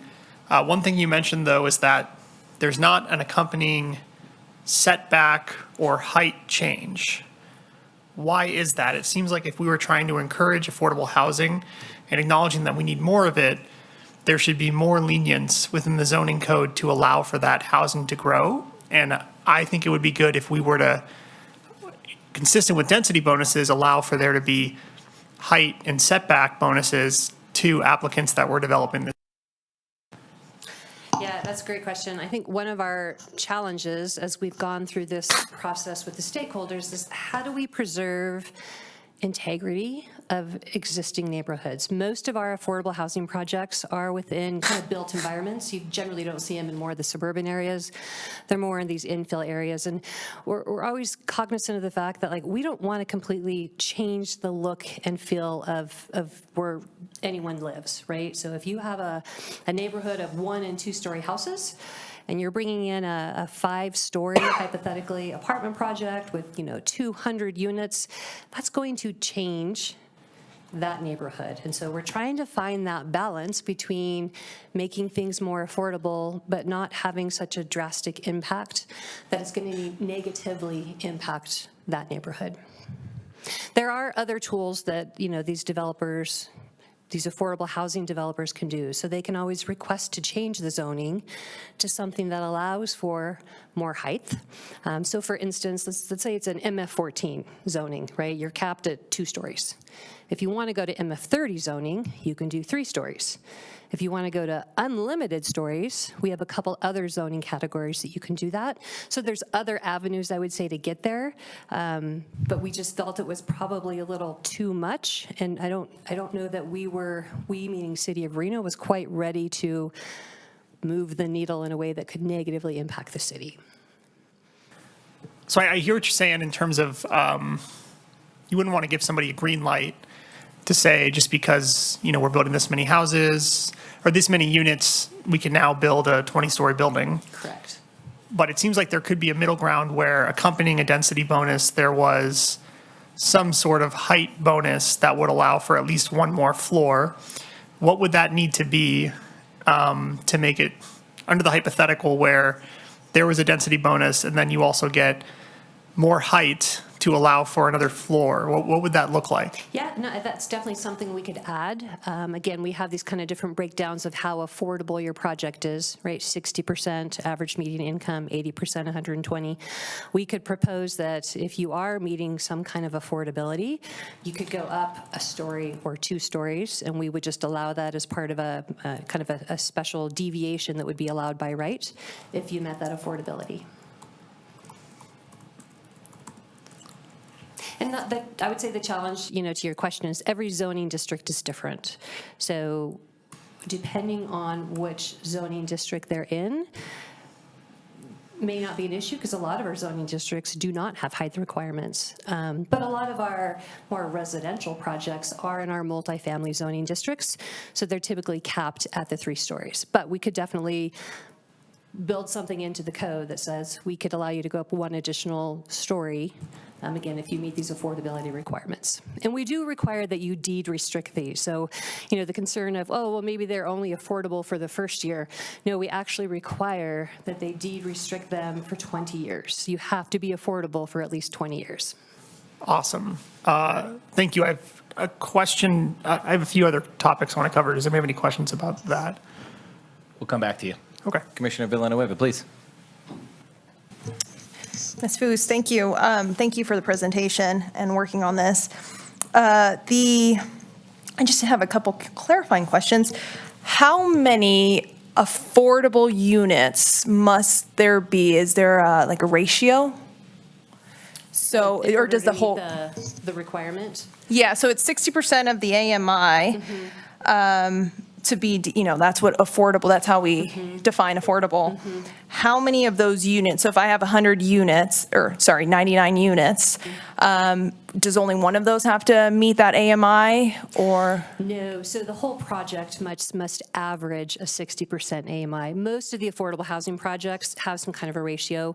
A lot of them are split between, 40% AMI and maybe 65% AMI. So we look at that project as a whole, and they would have to average all the units have to meet a 60% AMI. So again, if they're balancing between, let's say, 80% and 30%, as long as it averages 60% overall, then they would get this bonus. Okay, so on average, what have you seen? What's an example of that, if you can think of one? Yeah, I mean, again, so we get 2 to 3 affordable housing projects a year, and they either are in like the 40-unit range or more the 200-unit range. There's kind of a couple different housing developers that just do different products. So typically, the folks that are doing more like 40 or 50 units, again, they typically use a 60% AMI. That's just kind of the natural. And I will say, I think there's a reason why they use that, right? They get subsidies from the government, and so there's minimum requirements for the government on how affordability, or I'm sorry, what percent of affordability they are providing. So most of them will provide like in another 5 units of really, really affordable, like super low income, and then the rest of them, they kind of average in that 45 to 60% AMI, generally speaking. Okay, so so there, I guess if we had like 50, it's not like we would see 40 come in that are, pretty pricey, and then 10 that come in that are like super low to kind of balance it out and average out at this, or I guess that could be depending on whatever the average was. Yeah, I mean, again, I'd say 99% of the truly affordable housing projects that come in, they all kind of do the same thing. Okay. Yeah. Okay, thank you. But again, we're trying to encourage more to do that workforce housing, that 80%. We just don't see a lot of that. We would love to see more, right? Because not everybody meets that 60% AMI to even qualify. But, if you are a school teacher, you're not making $104,000 a year, which is what the average median income is. I was going to ask you, what is today's average medium? It's 104. $104,000 for a four-person family. So 60% of that. Okay. Yep. So that's a family of 4 making about $62,000 a year would qualify for 60% AMI. How would that work? I mean, I guess if it's 1,000, a family of 4 in 1,000 square foot unit. Have you seen that? I mean, or I guess it could be one person in 1,000-foot unit, and then in one of the larger units, a family of 4. Yep, and again, most of these affordable housing folks, they specialize in something. So some of them specialize in seniors, right? Seniors are usually 1 and 2 person per unit. Some of them specialize in families, so they build generally bigger units, like 2 or 3 bedroom units. We also have a lot of affordable housing specific to different things, like maybe you are specific to veterans, or I know the Eddie House, they recently came in for a project, and so, they're focused on the youth, the 18 to 25-year-olds. So they all kind of have a little specialty niche that they try to build a product that matches their niche. If you are, doing seniors, you generally need 1-bedroom units. You don't need 3-bedroom units. Okay. If you're doing multifamily, obviously you would need more of a 2-bedroom, 3-bedroom unit. One more question and then I'll pass it. Sure. So say, for example, if we were to move forward and we would remove the entitlement process for those less than 100 units, for those projects less than 100 units, what if something were to come forward where there was a matter of like a cut and fill situation? That would still have to come forward because there's another triggering event, right? No? Nope. So that's what we're talking about, is there's a number of things in our code that trigger an entitlement. And we're saying if it's a conditional use permit or a site plan review, you would be exempt. If it's a variance or a deviation, you would still have to go through that because you're asking for something outside of what the code allows. I'll hold my other questions. I have so many. Okay, thank you. And before I get to you, just for clarity, because I always understood AMI as area median income. Is that correct, or is it average median? I think you're correct. And It's said it area. wrong. Yeah. No, you're good. So, no, you're good. And Checked over here. I forget it all the time too. So area median income, and in 103, I had actually had an event where they presented economic data, and it was 83,000 AMI. But So based on 2023 HUD Okay. numbers, and it changes every year, right? Average median income changes every year. 2023 numbers that we utilize, again, HUD puts out this data, not us. They look at every region. So they looked at Washoe County, Reno metropolitan area. Their number was 104,000. And I think I understood it today that it was a potential single person. And so do you guys calculate it based on HUD's AMI, which is 2 income earners and 2 children. Is that how I understood that? So I could give you a whole table of responses. But again, if we're just assuming Yeah. a family of 4, Yeah, okay. 104,000 Okay. is what the average median income is. If you want to talk about, a family of 2 or a family of 8, it all changes. So just to make math simple, let's assume it's a family of 4. Perfect. And so we have one template and we slap that onto all these projects, right? We just hold with what you said here, family of 4. Right. Okay. And we have a whole housing division that Yep. deals with that stuff, so Yep. I don't even want to get into the nuances, but generally speaking, that's what we're dealing with. You're good. If that's what you're doing, then we're on the same page. I got you. Thank you. Commissioner Velto. Yeah, thank you. My next topic I want to ask you about is duplexes, triplexes, quadplexes. Love that idea. I'm very concerned about requiring a CUP because in that map, I don't know how many projects would satisfy the compatibility requirement of a CUP. So I feel like we're creating this option that won't actually be realized. So what is the reasoning for requiring a CUP and not just allowing it by right in additional areas? Yep, and kind of the same thing. We, again, this Reno community is either super pro these ideas or super hates these ideas.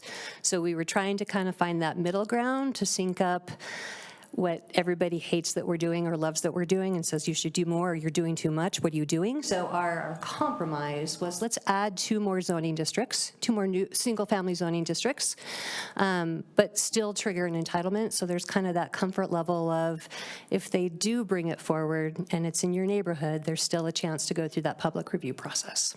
Is there a lesser type of review that would not require compatibility? Because I still see these getting killed by compatibility. It's always going to be a problem. I mean, anytime you do a public hearing, it's going to be an issue. The findings is what makes it tough. I mean, the other option is we just allow it by right, which is something you guys can propose as well. So what would that language be if we were to allow it by right?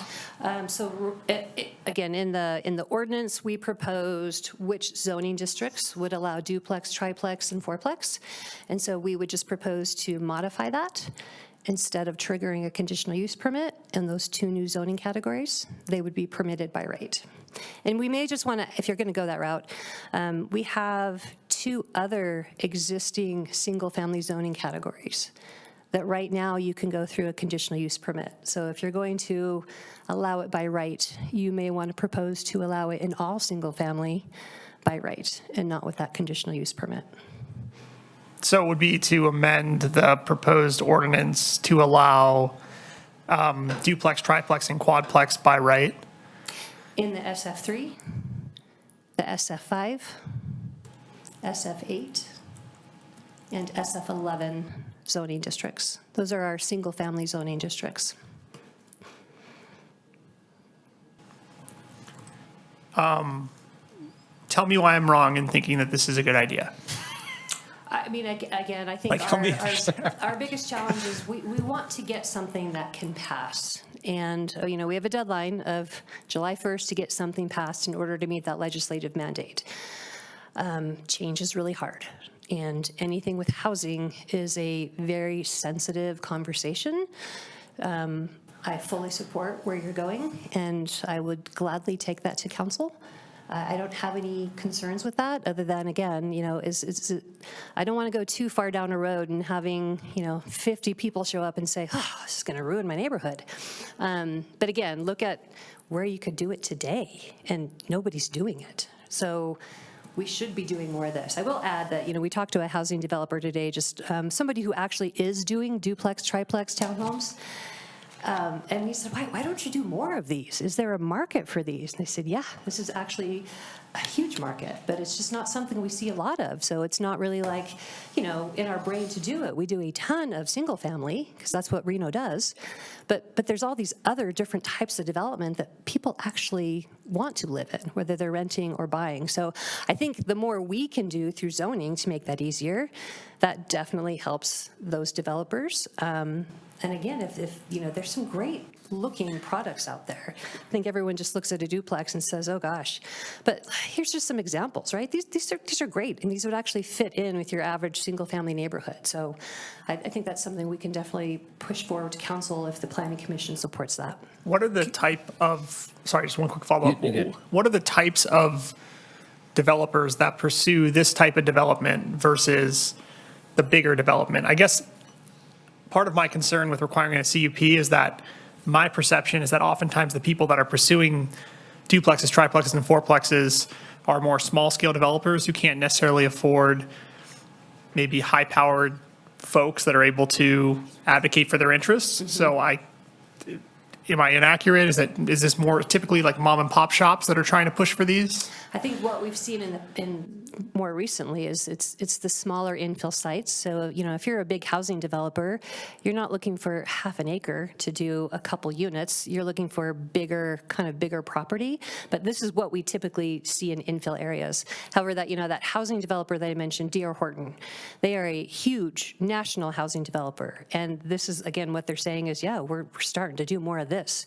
Duplex, triplex, fourplex, and even just turning them into more of a townhome product so they can sell them, which is more the model of, you know, D.R. Horton, not like a multifamily project. But as Reno starts doing more of this, I will say it attracts more of the big housing developers. You know, Tolls of the world are probably not going to do this type, but the Lennars and the Riders and, you know, some of these housing developers that do a ton of development in the Reno market, if they see this as like people are buying this, then absolutely they jump on this. Thank you. Angela, if you don't mind, go back to that map. I'm having trouble reading the legend, and maybe if you want to just expand a little bit more on what I'm seeing here. Yep, so what we've done is we've broken everything in green is the zoning districts, and we have a number of zoning districts where you can do duplex, triplex, and fourplex. So we listed it out, right? We have the 2 single-family zoning districts today where you can do it. We also have 3 different multifamily zoning districts, and then we have all of our mixed-use zoning, our general commercial zoning, neighborhood commercial, pretty much almost every type of zoning district, you can do these today. In the green. In the green. Okay. And some of those require a conditional use permit, and some are permitted by right. But basically, everything in green has the ability to have duplex, triplex, and fourplex today. And the orange is? The orange is 2 zoning districts, SF3 and SF5. So SF3, those are parcels that are 1/4 acre in size, 15,000 square feet. That SF5, those are parcels that are 9,000 square feet. So your average single-family home is usually on like a 6,000 square foot. So these lots are a little bit bigger than your average single-family home. But again, everything in that orange is either a 9,000 square foot or 15,000 square foot zoning. Thank you. Thank you. I'll stop. Commissioner Rohrmeyer, don't want to forget about you. Do you want to jump in with questions or comments? Yes, thanks. Great presentation, Angela. I want to follow along with a few questions along the lines of Commissioner Velto in terms of not just building height, but some other text amendments, looking at code, things like parking.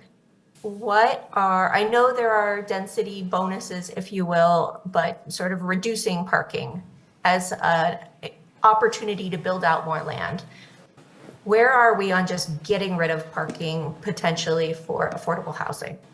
We currently have some regulations in the zoning code that allow you to have reduced parking if you do affordable housing. So, right, you have to show that it's truly affordable, and we allow you to reduce the parking.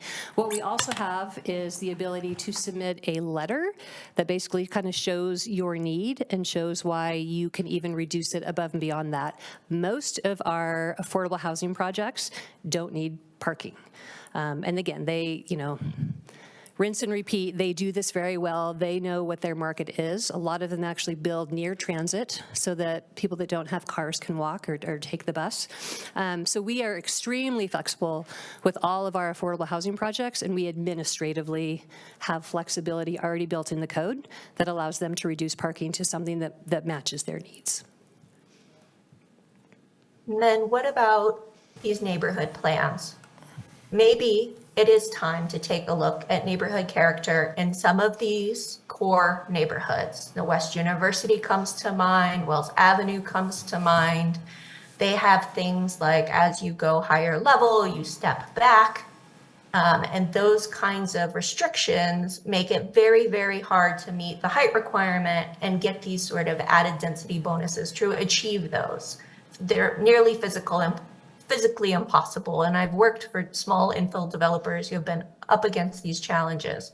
When do you think, or when does the city plan to evaluate these neighborhood plans? Some of these plans date back to the 90s. Yeah. I mean, it's seen a lot of change in Reno in the decades. Absolutely. So what is the future? Yep, and so maybe for some of the other commissioners, so we have a couple areas where they have specific neighborhood plans. And the intent was, years ago, generally they're all 20, 30, 40 years old, the community got together in a certain geographic area. Wells Avenue is a great example. And they said, well, what uses do you want to allow, or what additional things do you want to take out? And so it worked at one time because the community rallied together and told the zoning administrator, this is what we want. And so they built regulations around that. Fast forward 20, 30, 40 years, it's a very different demographic. Nobody, that maybe was around when those neighborhood plans were done. They've moved on, maybe interests are different. So that is something on our list of things to do this year, that we're gonna start hitting the existing neighborhood plans. Wells Avenue is probably the first one we're gonna tackle. We are seeing a lot of infill development in Wells Avenue, and so we wanna make sure that we're trying to get in front of the curve before these developers come in and just run into these roadblocks, so to speak. So it's on the list for 2024 to revisit the Wells Avenue, probably 2025 before we revisit the West University neighborhood plan.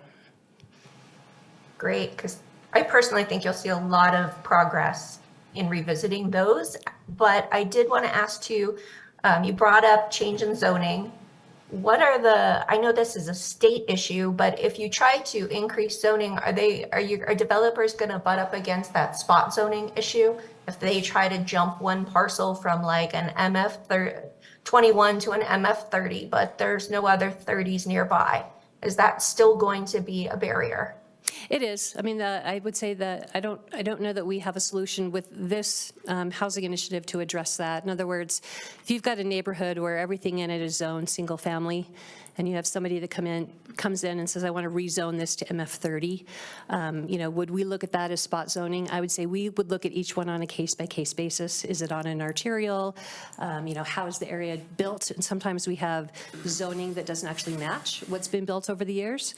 So we would look at each one individually and just try and, again, work with each developer. But I don't have a good answer to say that, yep, we would allow it. I think the answer is we'd look at each request as it comes in. Right, but maybe there's potential to look at a larger context than just what is adjacent. Yeah, and we've had a couple zone changes, I would say in the last couple years, where we've really took a step back and tried to be, I would say, more open-minded as city planners to say, again, if city council is prioritizing infill, what can we do to help that along? So looking at zoning is something that we can definitely help support when those applications come in. All right, and if you'll entertain just one more question, all of the discussion has been around rental housing for affordability. There are some nice examples in Reno of ownership of affordable housing, like was that Highland Ranch or Highland Park up kind of off Parr Boulevard, where 40 single-family homes were built at an affordable level. Are we working as a city towards like reduced entitlement? I don't know how you can get away from, say, a tentative map, but like some ways to encourage ownership options. From a zoning code perspective, you're right. We cannot get around a tentative map. That's a state law requirement. So from that perspective, every single family development will trigger a tentative map, and that does require planning commission approval. We also just don't get a ton of low income subsidized single family development. I can think of one we partnered with maybe on the community foundation out in Golden Valley. I think they were trying to do 14 units. So what the city did was they donated land. Not something that helped them get to market faster, but definitely made it more affordable for them to do that. So we are looking at kind of bigger picture, who can we partner with and what can we as a city do to help them, but not so much from a zoning perspective. Yes, maybe with one sort of follow-up to that, and then I'll stop and let all the other commissioners jump in. The letter from the Washoe County School District, then is that an opportunity? Yes, so the letter from the school district, they are asking if we can allow multifamily development in public facility zoning. I want to kind of backtrack into where this came from. So Washoe County School District, they spent about 2 years going through this new modernization plan where they're coming up with new concepts, right? How do they either fix existing schools, maybe they're going to tear down some schools, what can they do to fill in those spaces after those schools are torn down? So we took a look just at all of the parcels in Reno that are owned by a school, whether it's Washoe County School District or a private school.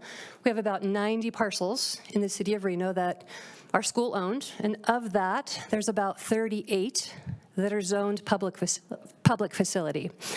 So 38 parcels citywide that are owned by a school are zoned public facility.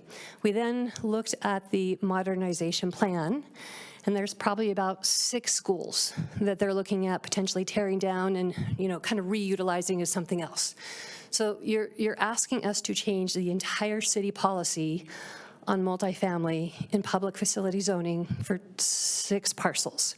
The unintended consequence, I will tell you, is that public facility zoning is meant for things like schools and churches, libraries, courthouses, fire stations. It was never intended for multifamily. We have public facility zoning. It's really a spot zoning because it's a unique zoning, but it's in areas like industrial areas and open space areas. I don't want to have multifamily in areas that aren't suited for multifamily.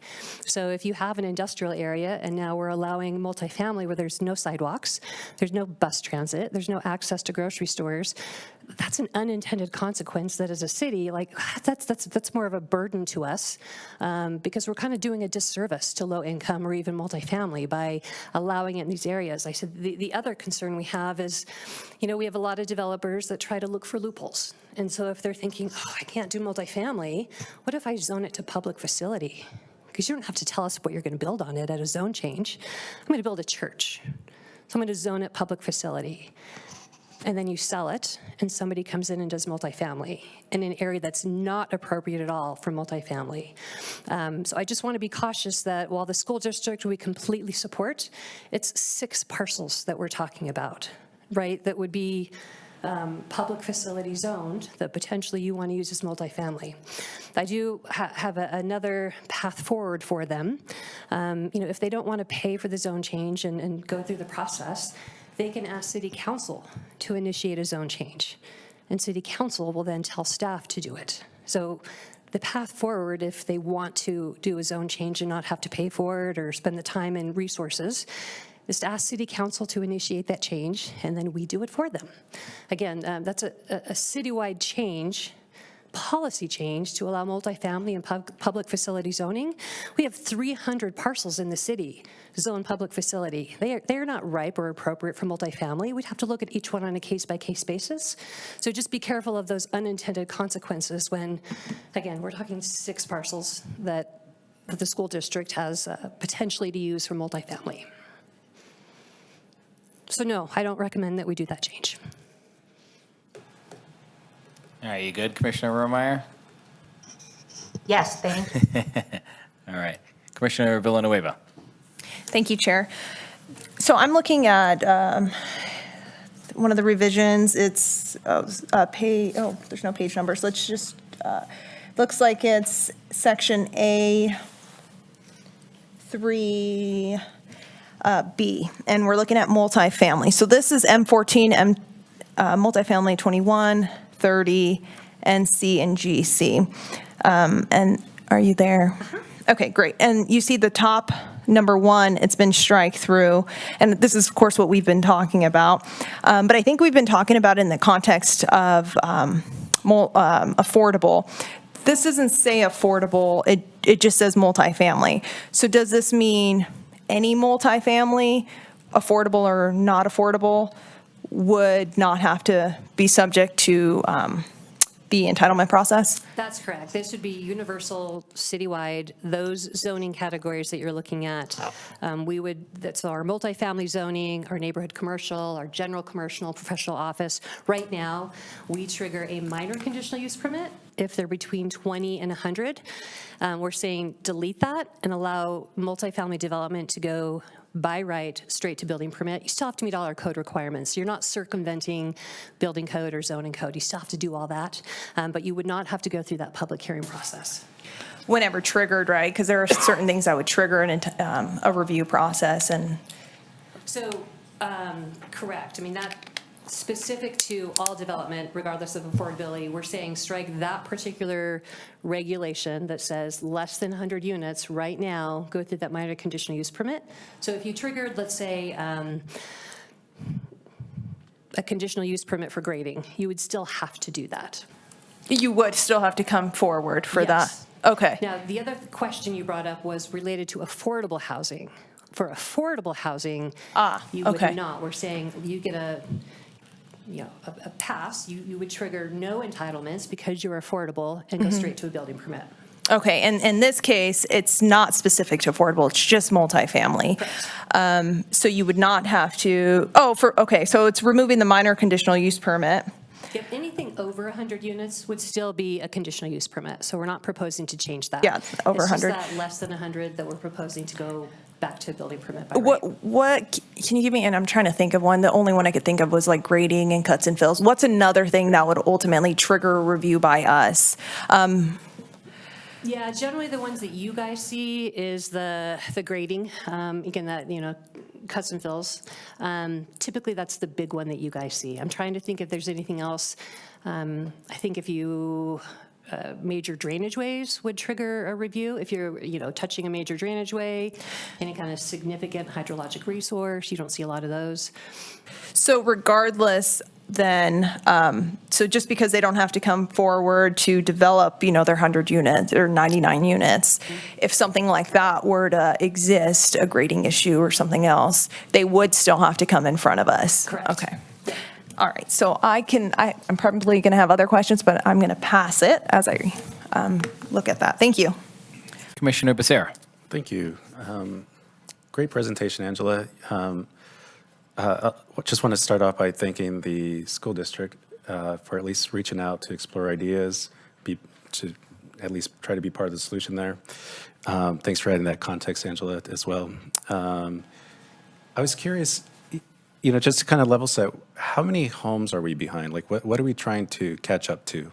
Oh, I don't have a number. Okay. You ask EDON and we're, short 5 million homes. Okay. You ask, I don't know that there is a number that we need, that we're aiming for. I will say though, like affordability, it doesn't matter if it's market rate affordability or, subsidized affordability. I think the average house in the month of, December was $600,000. That's a lot. So we have a supply issue, we have a cost issue, and it's at all levels of the price range. It's not just the low income. It is every housing price, kind of range across the board. Okay. And I might be able to help you out with that, because you may not have been here for the Truckee Meadows Regional Report. I think it was before you got here. Okay. So Washoe County, I believe, if I remember correctly, has 91,000 entitlements up. That's the entire county. Wow. And then they're projecting by 2030, I believe it was an 8% increase in population. And then notably to your point, as a realtor, any segment of housing helps alleviate pricing, because really it's supply and demand, 100%. It's what we're seeing. Median home value in December was 565, and we're probably going to go down just a hair again. But yeah, we still got pretty dang close to 600 again. And you could argue it has almost everything to do with supply and demand. And so as people come in, EDON presented today, the jobs they're bringing in, the average salary has been going up consistently for 5 years. So now you're bringing in folks who are moving here, make more money than the average citizen in town, and scooping up properties, bringing up prices, and really pushing, I would argue, workforce folks, maybe to Fernley, Dayton, Silver Springs. And so this type of product I've always been preaching is really healthy for people to stay near their jobs. You could make the argument that if you're a plumber and you can't afford to work at your job, which is in Reno, and you now live in Fernley, now you've added 2 hours of drive time, 2 hours away from your family, just so you can have a house that, is sufficient for their needs. So this type of product goes a long way. I'm excited about this. Sorry, I'll get off my soapbox. Keep going. I appreciate it, actually. Thanks for the added context, Chair. Much appreciated. And that kind of tees me up for my next question. And I'm all for this, actually. It's easy to do nothing out of fear of overthinking, right? Or just overanalysis. So I applaud this. My line of questioning is more educational, just kind of set us up for what we're aiming for here. How will the city monitor the effectiveness of these amendments, specifically in increasing the affordable housing, like 2 months from now, 4 months from now, 2 years from now? That's a great question, too. I think, this was a good lesson for us as staff to go back and look at the last 3 years. And we used 3 years because that's when our zoning code was updated. So we added this density bonus, things that we hadn't done previously are now in code. We said, well, let's just start a baseline. Is it making a difference? And so we did all the data of, how many duplexes have we had in the last 6 or 3 years, and how many projects, went through a minor conditional use permit that if we change this could go by right. And so it was good kind of data gathering for us to look at. So I would propose that we kind of on a yearly basis go back and evaluate the data and see if we're moving the needle. And I think council will likely ask us to come back on a regular basis and tell them, are these changes working or not? Okay, thanks, Angela. And just one more for now. With these changes, what can we expect as Planning Commission moving forward? In other words, should we expect more of something, less of certain applications? Does it free us up to look at other things? Just curious there. Yeah, I think let's just look at the affordable housing projects. In 3 years, you guys have looked at 5 affordable housing projects. They triggered some kind of entitlement. So if we add a rule that affordable housing projects don't have to go through an entitlement, you won't be reviewing those projects anymore. Same if we get more duplex, triplex, fourplex.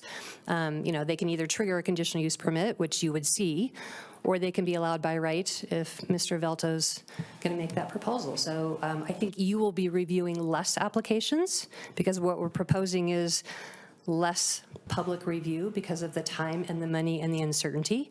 So your meetings might be shorter if that's what you're looking for. Oh, no, just curious. But I think separate from that is, we'll be opening this up to more development that maybe as just a person living in the city, like, oh, great, I was always wondering why that little infill site never got developed. Well, maybe now it pencils for somebody to be able to do it. So, the hope there is that we would get more of these great infill projects that developers aren't doing today for whatever reason. This gives them the ability to maybe go to building permit. And again, they all tell us we can avoid a public hearing. Whew, that'd be great.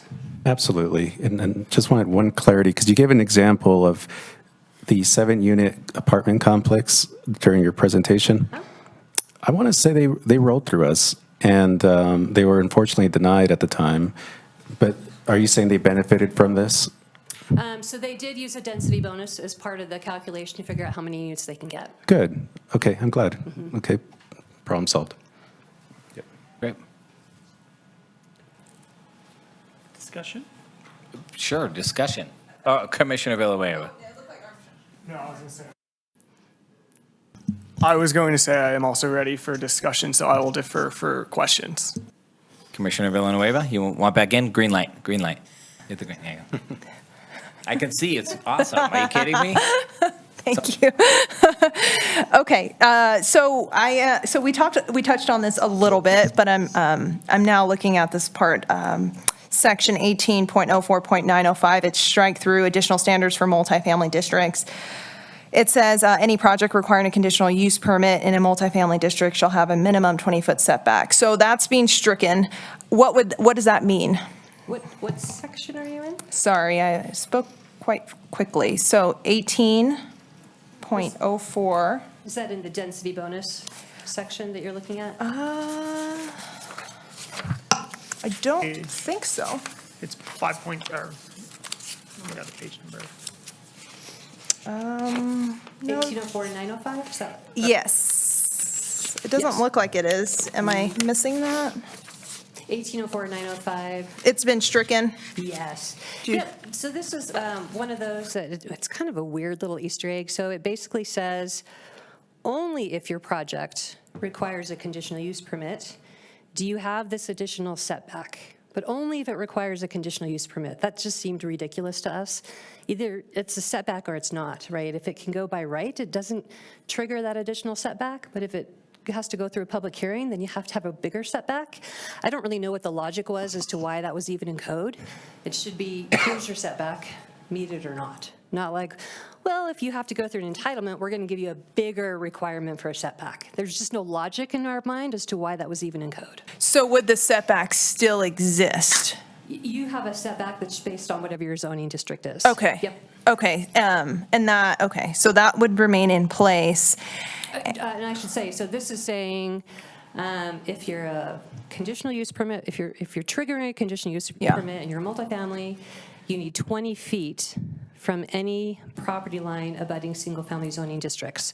Right now, most of our multifamily zoning districts from a side setback, I think are more like a 5-foot, maybe even 7-foot setback. So this is basically saying now you have a 20-foot setback. Again, that is like one of the biggest barriers to infill, a 20-foot setback in an infill area. From Holy resident, cow. from single family though? Yep, multifamily next to single family. What we So, also, yeah, which single family though? Like that means a big apartment goes up right next to a single family residence. Oh, sorry, I cut you off. Please continue. So code already has additional setback requirements if you are multifamily next to single family. So this is something that wasn't also needed because we want to make it universal, not whether it's a CUP, a conditional use permit or not. So we have other sections of code that require bigger setbacks if you're multifamily next to single family. Okay, so that I can understand clearly, if we give this, if we allow for the entitlement for 99 units, up to 99 units, there is already a setback for that, correct? Yep. Okay, and what, you probably don't know what that is off the top of your head, do you? So it depends on your zoning district. Okay. Every zoning district has a different setback. Got it. But again, if you're next to single family, we have additional setback requirements. Okay, and so in this case, it says with conditional use permit, so that would mean anything 100, well, depending on the zoning district, 100 units or more. And so in that case, we're striking this is not going to apply. Correct. But a restriction will apply, it's just going to be consistent across the board. Yep, and honestly, I don't even know if half of our staff even knows this is in here. It is a weird one-liner that's mixed in the middle of 750 pages that you would have to know it's there to even know it's there. Okay. If that makes me feel so much better knowing that we're getting rid of those hidden Easter eggs, make it consistent, right? Okay. All right, I have to be cautious because like you said, they're bad actors. And I saw the original bill, AB 213, and that was a terrible bill originally. And so I just have to be cautious on where people are trying to sneak stuff in. So thank you. Yep. No further questions. That's just one more question. Please, go ahead. Were there other ideas that you had to increase affordable housing that didn't make it into this that you think? Specific to affordable housing or just housing in general? As you were putting together these changes, were there other ideas you had that you thought would be good that you just chose not to put in? Yeah, I mean, we hired a consultant, Shane Phillips. He's an author of a book called The Affordable City. The City of Reno hired him to look at Reno, look at our zoning, look at our master plan, look at our housing policies, and make some recommendations. We had him present to City Council, and I think the feedback from City Council was kind of split. You know, he came up with some ideas, for instance, of right now the most density you could get from multifamily is 30 units per acre. So our multifamily zoning is capped at 30 units per acre. He was proposing to citywide double that. So add a new zoning category for MF60, right? Great concept. I don't know that we were quite ready for something that drastic. And so this was kind of our first attempt from staff's perspective, our first attempt to let's try something, because doing nothing is not an option, especially in this mandate from the state legislature. So what can we do both from an affordability side and from some of this, missing middle and smaller things. We feel that these are things that aren't negatively going to impact our residents, and that again was in the back of our mind is we could double what we're proposing. But I also just want to slowly incrementally make these changes. And if it means we have to come back every year and say, City Council, here's what we've done, right? Here's the housing projects that have moved forward. And they may say, great, do more. But we are just very cognizant of the fact that it is tough to make housing reform on something that I think is still scary for people. And so we want to do it in a way that is kind of mindful of looking out for existing, neighbors, but doing something that really addresses what, AB 213 is asking us to do. And then, sorry, one more thing. So Commissioner Romar asked about, and I might be mischaracterizing it, just what I heard about potentially addressing setbacks as part of this. What would that look like to reduce the setback requirement for affordable housing? Like, how would you phrase that? I think, let's go back. What we proposed is, if you're meeting that 60% AMI, that's kind of the base for affordability, we're saying you get out of entitlement review. But right now, we're not proposing to exempt you from a variance or a deviation, right? That's something that's above and beyond what code allows.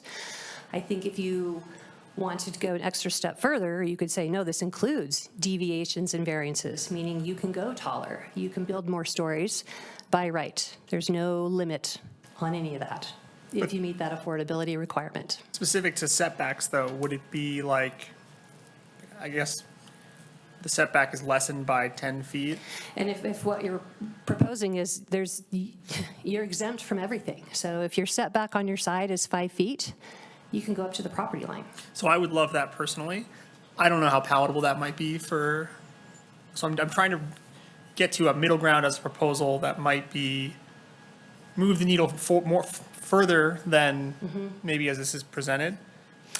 I think if you're trying to do more, I think that the setback is probably not such a big issue. The height would definitely help developers. If they could exceed the height and exceed the number of stories, that gives them a lot more flexibility. Thank you. If I may, to your first point, was it ever discussed, and I'm not a fan of following California's policies, but I believe the governor eliminated SF zoning. Was that ever discussed? No. Okay. Not yet. Just curious. That was curiosity. No. I'm not saying do it. Okay. On the record, Chair Draculich. Exactly. Commissioner Vormeyer, I know you're virtual. Do you want to jump in one more time? We might slide into discussion here, I think. Oh, I'm ready for discussion. Okay. I am. Can I jump in real quick? You may, please. Can I request a 5-minute break? You may. Thank you. Okay. Yes. 5 minutes. See you at 8:25. 27. That's you give me some here.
All right, let's bring it back. Let's bring it back.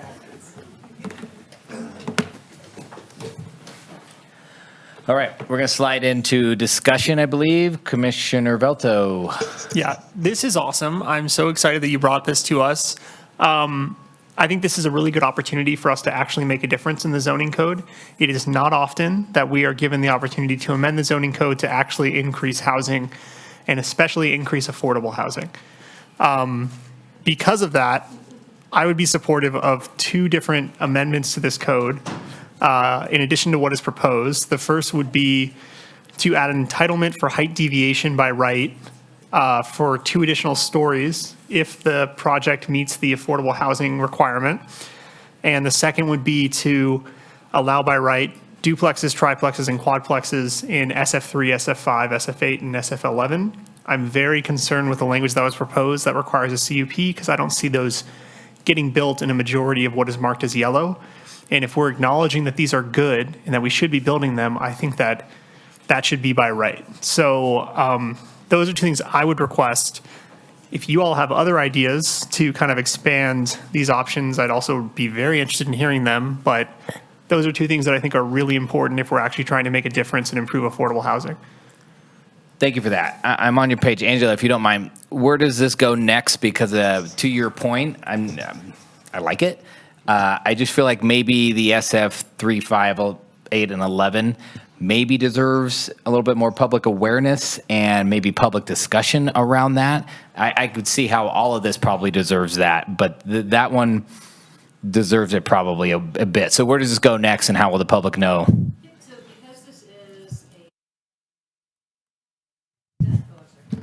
because this is a recommendation to City Council, the next step would be a City Council first reading. We actually have to go to City Council twice.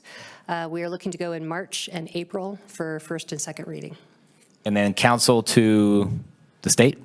Nope, then we are done. This is just a zoning code, so we have full jurisdiction over these things. And so when you were saying earlier that you were worried about adding certain things in here because of the potential of it being passed, is that specifically about how the council will look at it? My concern that maybe we're going too far, more of that comment. Yeah, I mean, again, our goal here is to get something that council will support, which means the community has to support it. So I just wanted to make sure that we provided something that's making an effort to move it, but not something that's, again, doubling density, like, again, some of the recommendations from Mr. Shane Phillips' report. So this again, was kind of our middle ground of, I think we can get to a yes. I think our council can get to a yes on these initiatives, but I am more than happy to bring something forward that is as you have recommended. And the one point I'll say on that is I'd rather ask for too much from council and have council make changes than ask for too little and have council still make changes.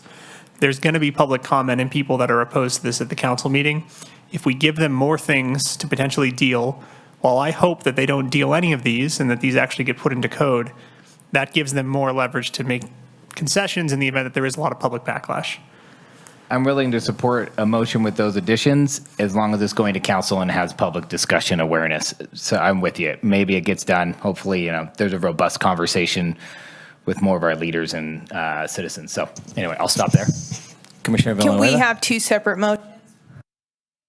Can we have 2 separate motions? I think staff spent a lot of time on this and they had 3 separate stakeholder meetings, and I know they've been working on this for a while.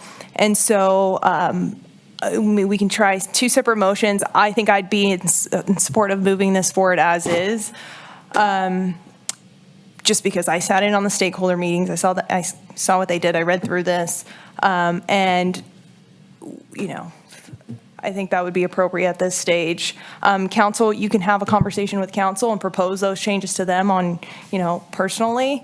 You can also attend those meetings personally and share that with them if they want to add that at that meeting. If it doesn't get approved here, this is not the end. But I think, from what was presented, two motions, one as is, and then one with the additions that was proposed by Commissioner Velto, depending on if one gets passed or not. Can we even do that? I guess that's new to me. This is Jasmine Mata with the thanks. City Attorney's Office. No, you would have one motion on the table. Yeah. If it passes, whether it's as is or with the amendment, then you would be done. If it doesn't pass, then you could make a new motion. And to your point, I think what Commissioner Velto is saying is let's give it to the council formally, then kind of hit it meeting my criteria is that's going to be in a staff report and it'll be essentially public. And then if they want to have that conversation to pull it off, they can, instead of not approving those changes and then bringing them up the day of the meeting, I think would take away the public discussion about it. It's a very sensitive button.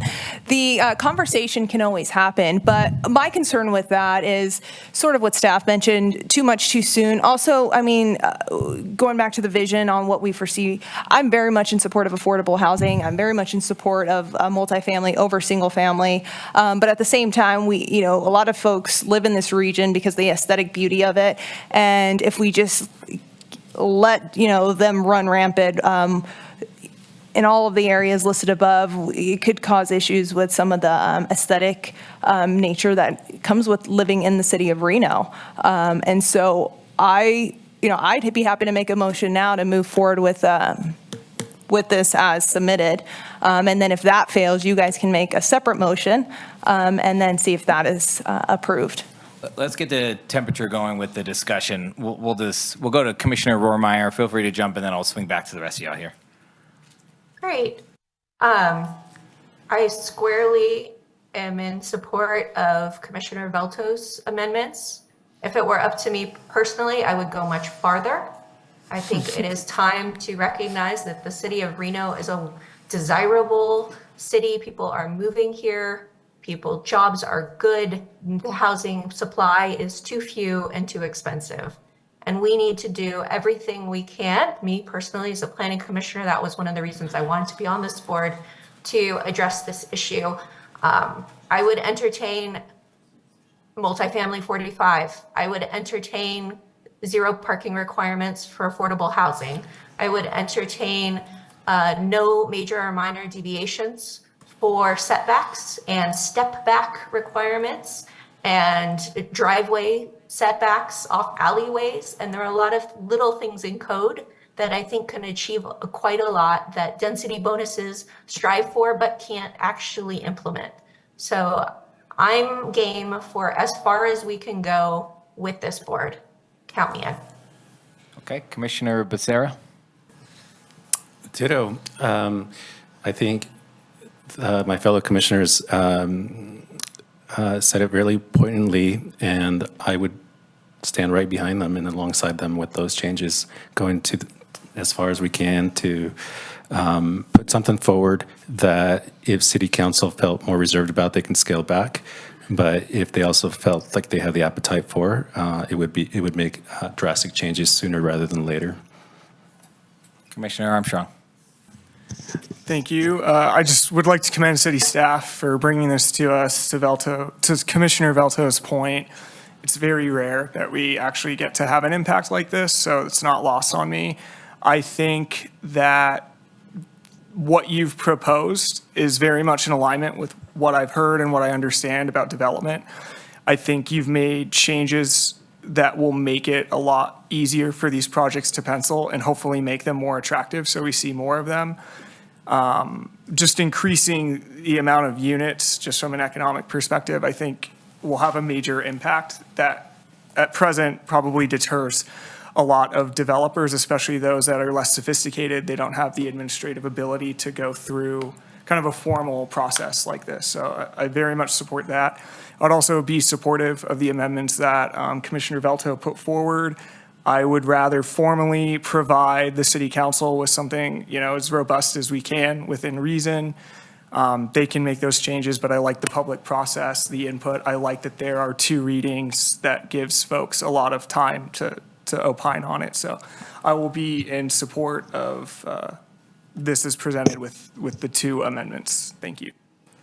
Commissioner Munoz, if comment at all. Yeah, Commissioner Munoz for the record.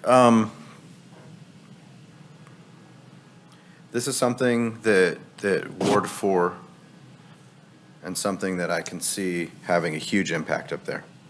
I can see it having less of an impact down South Reno, less of an impact in Verdi. And so I'm hesitant with adding anything extra. From the time I've got here until the time I will leave, I've always pushed development up in that area away from housing right now. And I believe there's a time and a place for it, but I've always pushed that away because I believe the amenities and the infrastructure up there is not suitable for this. It is just not, it's not sustainable. I believe it will get there, and I believe it is getting there. There is some things in the work up there in the works that are slowly making life a little more bearable. Traffic has always been a huge one, and anything that makes affordable housing come in a lot quicker right now is not a good option for the North Valleys. This is, and I can see all the work that staff did. This seems like what they have proposed, the way they've proposed it, is what fits right now. Will this be enough in 6 months? Probably not. The way we're growing, the way things are changing, probably not. It's going to be something like Angela said, it's going to be revisited each year. It's going to have to be revisited and revised in order to continue to work.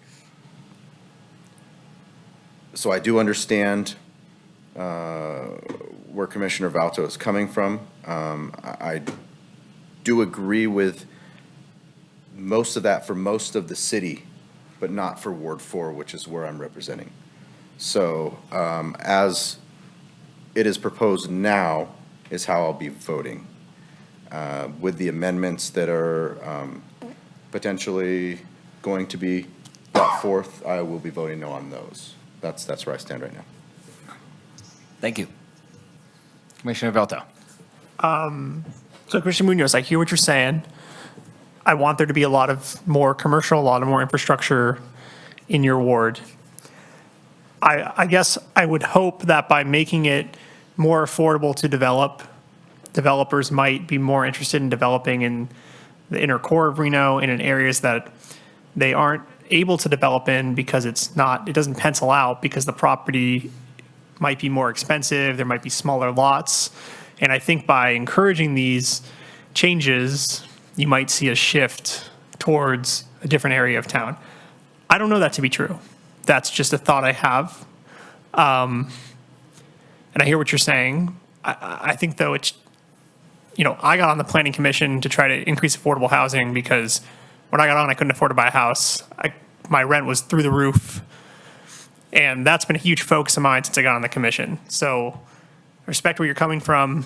I just think that maybe it's because of where I live and it's not as close to me as where you live. I might have a different perspective on it. The second point I want to address is Commissioner Rohrmar's, I'm in agreement with you. I want to push the needle as far as possible. I just want to see if it's palatable for the commission. Some of the things you mentioned were allowing multifamily 45, and then you said some other things that I didn't fully understand. So, if you were to say, if you could pitch maybe one or two of those to the rest of the commission so that we might maybe better understand it. I understand you have a very unique skill set and experience that gives you an understanding of this at a much higher level than myself. So maybe if you could identify some of those and help me understand and help us understand why those might want to be included. Sure. No, I appreciate the discussion very much. And I understand that we have a spectrum of ideas here and opinions based on our own experiences. And I fully respect that as part of the process. Things like some of the text-specific items we're trying to address really target just two areas in the urban core, and that is Wells Avenue neighborhood and the West University neighborhood. Because they have such strict neighborhood character plans, they restrict the ability to build. Even if you have an incredible density bonus and that you could build unlimited, second and third stories have to be pushed back so that they have added setbacks, which make the amount of building footprint on those stories very, very small. So even if you can go up you're now being constricted. So that is one way to kill density. The other way is on ground floor parking. You know, it'd be wonderful if every developer could afford subterranean parking garages, but that's not realistic. So parking becomes a surface nightmare. It eats up a lot of land. So those are two ways: maximizing the airspace, maximizing the ground space by getting rid of parking, that you can increase the ability to build out a lot. So by getting rid of minor and major deviations in those multifamily developments, you're allowing for code to be varied without having to go through a variance to come before us to ask for a case-by-case review. So those are some additional ways, in addition to going 1 or 2 stories taller, that could help. There are also some very minor things that could just be addressed in a code cleanup in the future. There's a silly requirement about 20-foot parking driveways and things like that. But specifically, the major and the minor deviation around parking and step backs, which are different than setbacks, but sound very similar, are 2 additional amendments we might consider. And I recognize that maybe the city of Reno isn't ready for MF 45, but I certainly am when the time comes. Thank you. Can I ask a question? You may. If I could just get clarification. So it sounds like what a proposed amendment would be amendment to remove minor and major deviation setback requirements on affordable housing developments, and then remove minor and major deviation parking requirements on affordable housing projects. Is that a fair way of stating it? I don't even think regarding parking, you can just say remove parking requirements for affordable housing. I don't think it even needs to be a major or minor deviation. You could just remove parking requirements. And developers will still put parking spaces because they recognize the need fiscally to have a few spaces. But the developers that do affordable housing know the parking standards very well. And they definitely try to cite by transit, which again serves the core and recognizes that the core is the most valuable land for affordable housing, not so much in the north and south peripheries. And so I believe very strongly that getting rid of a parking requirement would save a lot of headaches for both developers and the city, just for affordable housing. This is not a market rate offer. Could we gauge the climate of the rest of the commissioners on those ideas? Commissioner Becerra, please. Sure. I like it, and I also hear Commissioner Muniz and his concerns. I'm almost wondering, since it sounds like we're all in alignment that this is something that we're going to have to iterate on year after year for a little while or every 6 months, I'm wondering if the amendment could be further amended to maybe run as a pilot where those amendments would be within like a certain corridor, like the McCarran Loop or something, to really gauge how things go before opening up the floodgates. And then that prevents these amendments to leak out into Ward 4 and other areas. And we can all assess how things are going after 6 months or a year and so forth. And who knows, maybe it's going wonderful and Commissioner Muniz is like, let's go. Or maybe it's like, no, let's keep things a little tight, right? So I'm for it, and I just wanted to throw that kind of suggestion out there as something to consider for folks. Chair, Please go ahead. may I just want to make it clear, I generally agree with Commissioner Velto and Commissioner Romeyer. My concern, though, is, again, just doing too much too quickly. And, I mean, I'm very much in support of limiting parking, more walkability, all of those things. But the problem is, I mean, I really like the suggestion. I didn't even think about it earlier, but can we just limit it to, you know, do we have to do it to the entire city? Do we have to make it available to the entire city? Can we just limit it to certain districts and certain corridors if we're going to really push the needle? We don't need to push the needle across the entire city. And so, generally speaking, yes, I'm in favor of those things overall, but is now the right time? I would, again, I'd you know, be more aligned with what Commissioner Becerra said if we can really limit it. But I would certainly not be in favor of just pushing the needle all the way right now. So if we are going to make a motion, I'd encourage that we either have a motion first approving as is, or in the alternative, a motion with the suggestion from Commissioner Becerra. And then if that fails, we can have the second motion as suggested by Commissioner Velto and Commissioner Romeyer.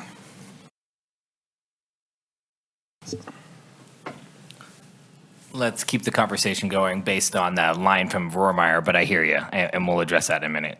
Commissioner Munoz, looks like you want to chime in. Yeah, so if that is a possibility, if there is a corridor or an area that we can push the needle and get a test program or a year or 6 months of let's see how this goes, then I would be all for all of those. Yeah, like that in the just, code. so from a reality, nothing will be built in 6 months or even a year, right? It takes, affordable housing projects generally have a 2-year cycle from the time they start asking for money from the state to the time they actually get the money, to the time they submit a building permit, and then it starts building. So we won't see any of this come to fruition until you adopt it, and then they hit their next round of development. I mean, it's gonna be probably 3 to 4 years before you see something built with these standards. Again, it takes forever to do development, especially with affordable housing where there's money tied and you have to get the money first. Yep, understood. And it'd be weird to put that in the code as like a I wouldn't recommend that. I don't even know that Sunset. that's legal. fair. One more comment, just a quick additional comment regarding the, regarding the setbacks, step backs, deviations, all of those things. We're not stopping that from happening. They can always come forward. This is with respect to entitlements for affordable housing. And so that's all we're doing. They can still come back. They can still get the deviation. It's just, yes, it's an additional hurdle. But I think, again, if we just limit that, again, I'm in favor of those things, generally speaking. And I think we can get there. I just don't know that we need to do that right now. And so I think we will get there eventually, and I'm hoping that we get there. But again, in time and, process, there's a process. And when, infrastructure is a big deal. And so we also need to take that into consideration. So thank you. Small aside with our new technology, whenever you're done speaking, mic off, we're getting echo. I'm the most guilty here on that. So just a small aside. That's it. Commissioner Armstrong, feel free if you have some points to make. We've kind of heard from everybody. We'll keep it going, but. I would generally be in favor of pushing the needle. So to the extent that there's a motion for, I guess it's 4 amendments now, or 3? I think it's 4.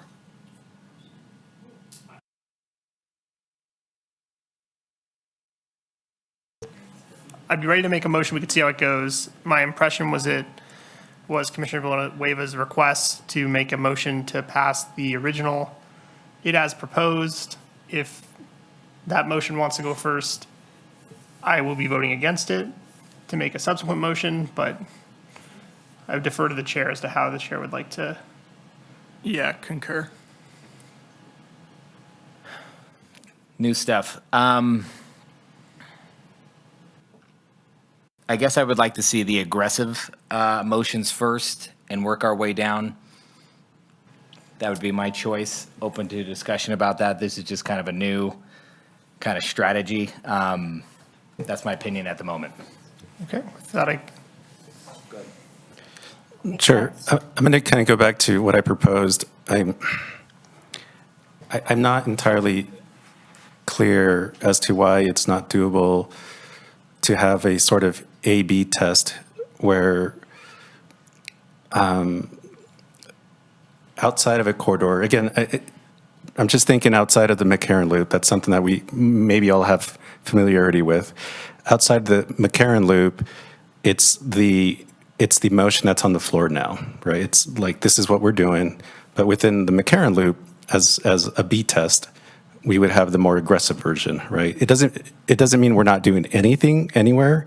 It just means that in a certain location, we're going to test pilot a different version that's a little bit more aggressive. And then in the outer areas, what's being proposed tonight is still there, but it's a bit more conservative. would you be able to help me understand why that's not doable?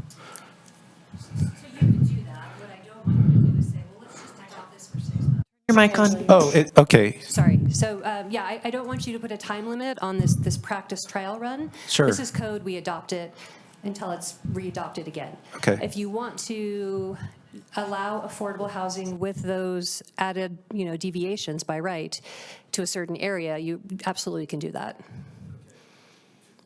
Goodness. Because I do agree we should do something, and we need to do it, yesterday. And I do want to be mindful that certain areas may not be just yet ready, as in Ward 4 perhaps.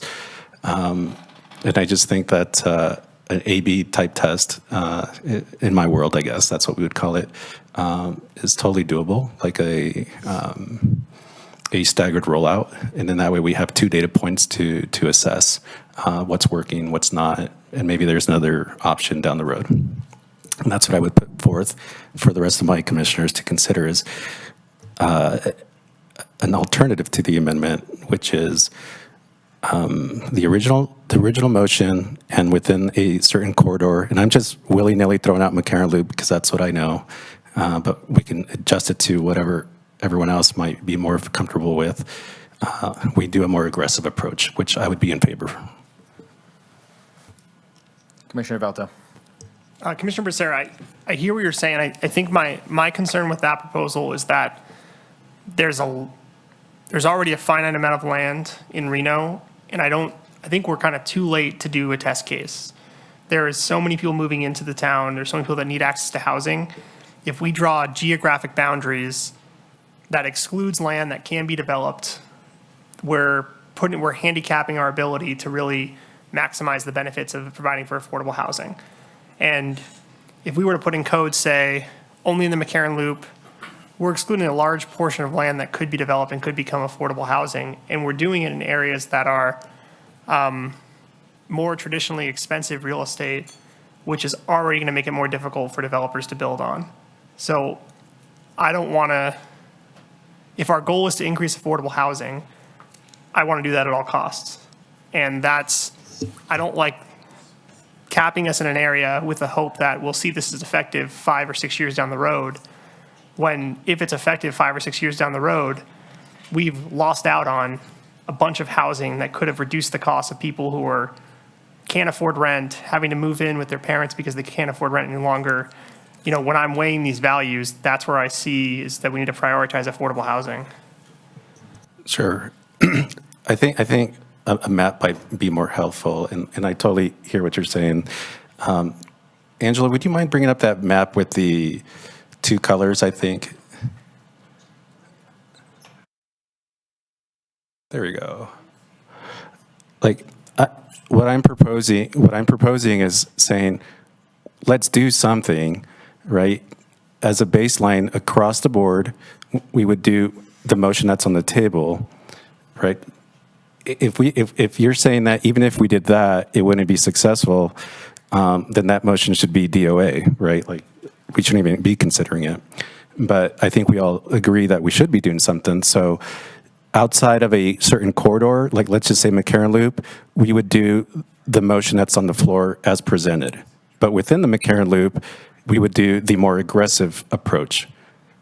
So I'm not saying we wouldn't do anything. I'm just saying that as a balanced approach, we would do what's being presented this evening by staff outside, in the kind of more outskirts of town, and within a certain area, like the McCarran Loop, we would do something more aggressive.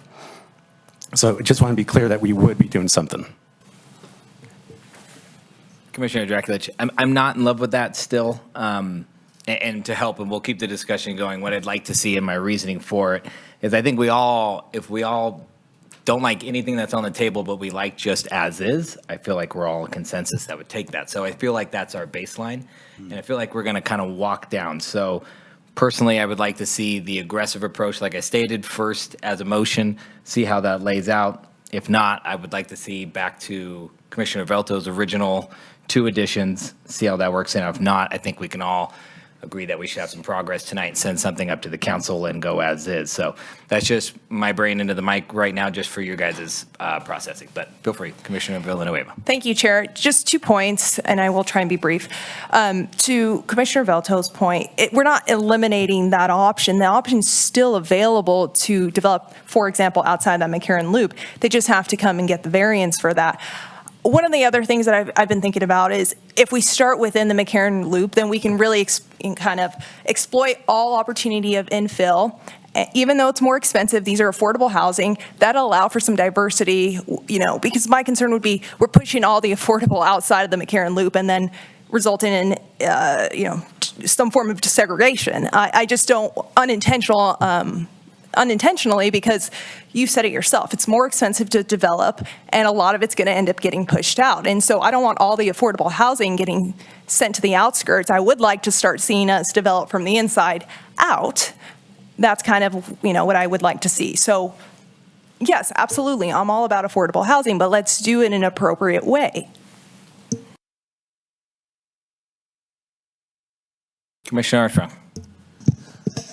I like the approach that you laid out, where we start kind of at the upper bound and see how we go. And if we end up at baseline, I think everyone is in favor of baseline. So I would be in favor of that approach and ready for a motion. Can I ask a clarifying question before making a motion? Is this 4 or 5 votes to make the recommendation?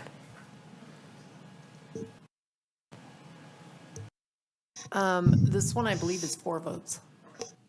Thank you. With that, Chair, I'd be ready to make a motion. Okay, please do.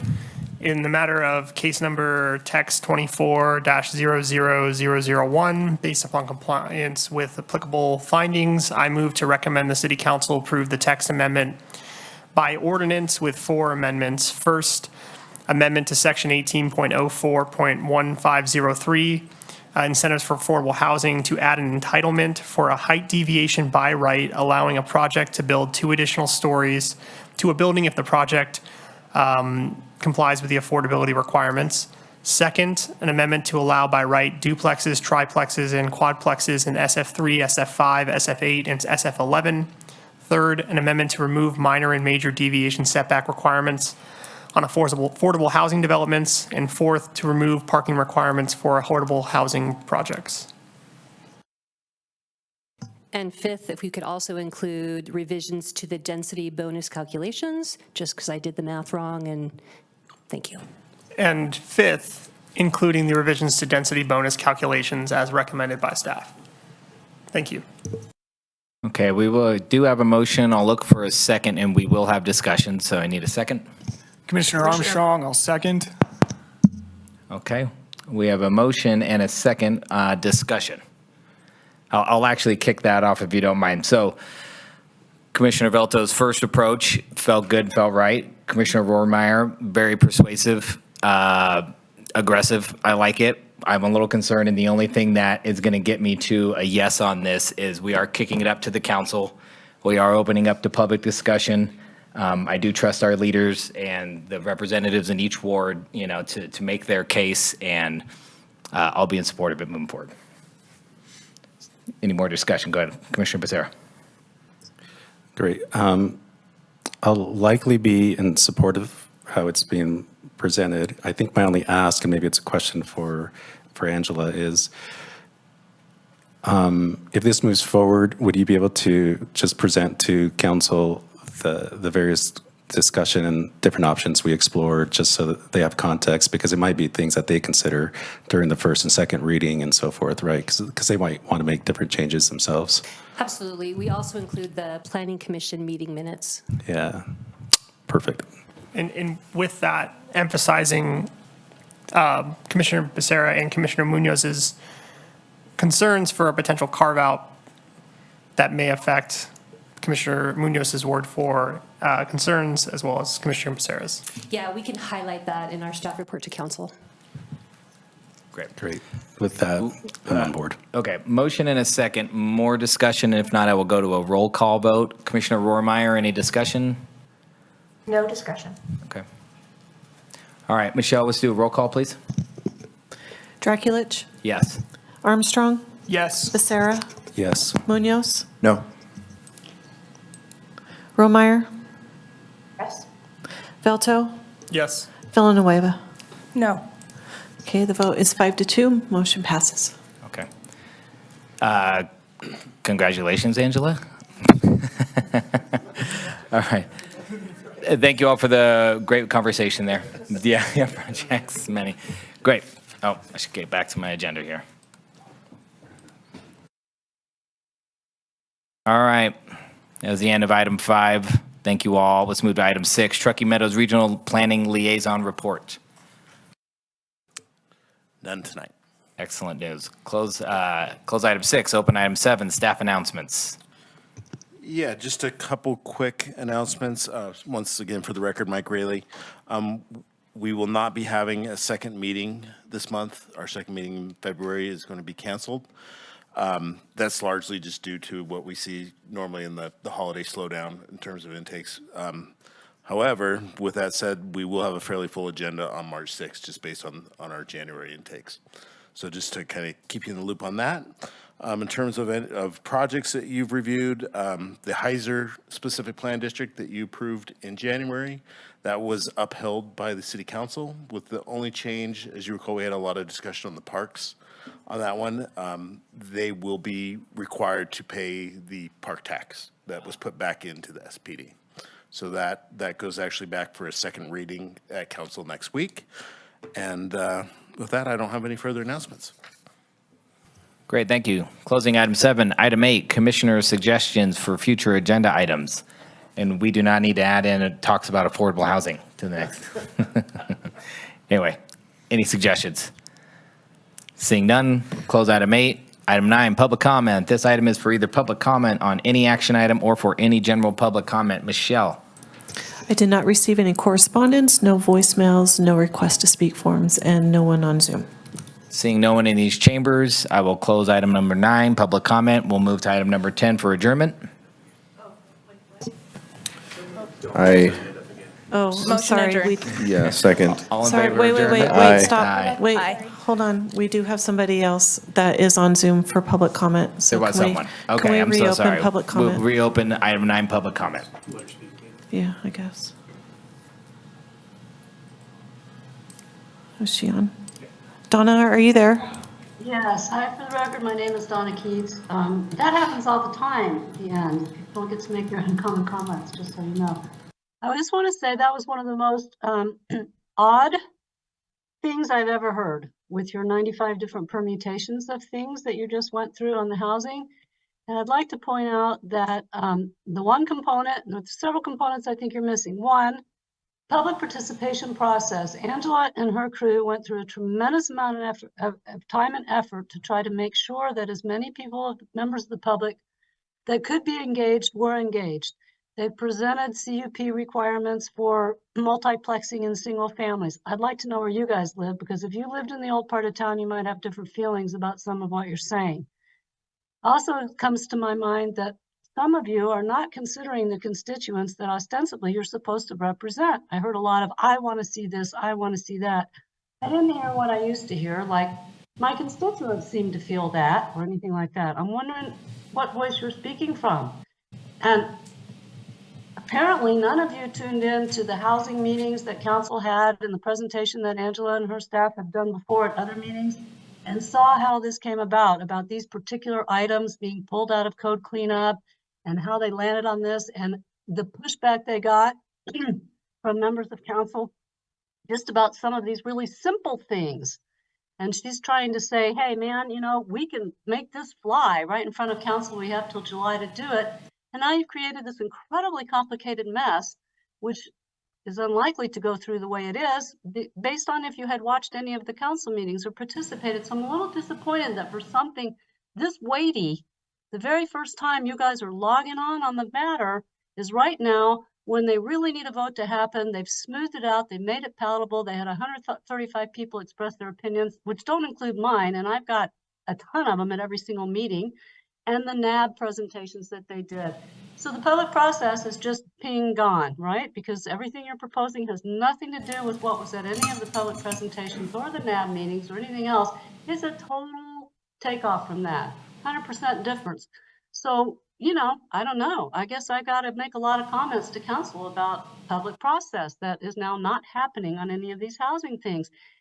You mixed up apples and oranges, you know, by doing this. I think you have great ideas. I don't object to your ideas, but this process is a problem. And I think you should give some consideration to that. And if you really want to lob in on housing things, maybe you should take some more of your, I know you don't get paid very much for your job and I appreciate your service, but a lot of stuff has happened that it seems as though you're almost all of you are totally unaware of about what happened, except for a couple of you who obviously know the background story, but some of you really, it's like, whoa, left field. This is the first time up front. So I'm sorry if that sounded weird, but it was very painful to listen to, and I've participated in this stuff a lot, and I'm really disappointed that you couldn't just give a clean go on this and let's start getting somewhere, because now we're gonna have to do all the discussions again. Thank you for your time, Ms. Keats. We appreciate you. Yeah, thank you. Yeah, have a great night. All right, any more Zoom, voicemail, anything over there? All right. No. Also still seeing no one in the chambers. We will close item number 9, public comment, move to item number 10. Make a motion to close. All right, we got a motion. All in favor? Aye. Aye. Thank y'all. I don't think I've ever heard her. She hasn't called you yet? Well, no. Give her your number. Oh, shoot, you know what? I haven't checked my voicemail. So commissioners, if you're having problems with logging in, excuse me, commissioners, if you're having problems logging in, stay. If you're not having problems logging into the system, then you can go.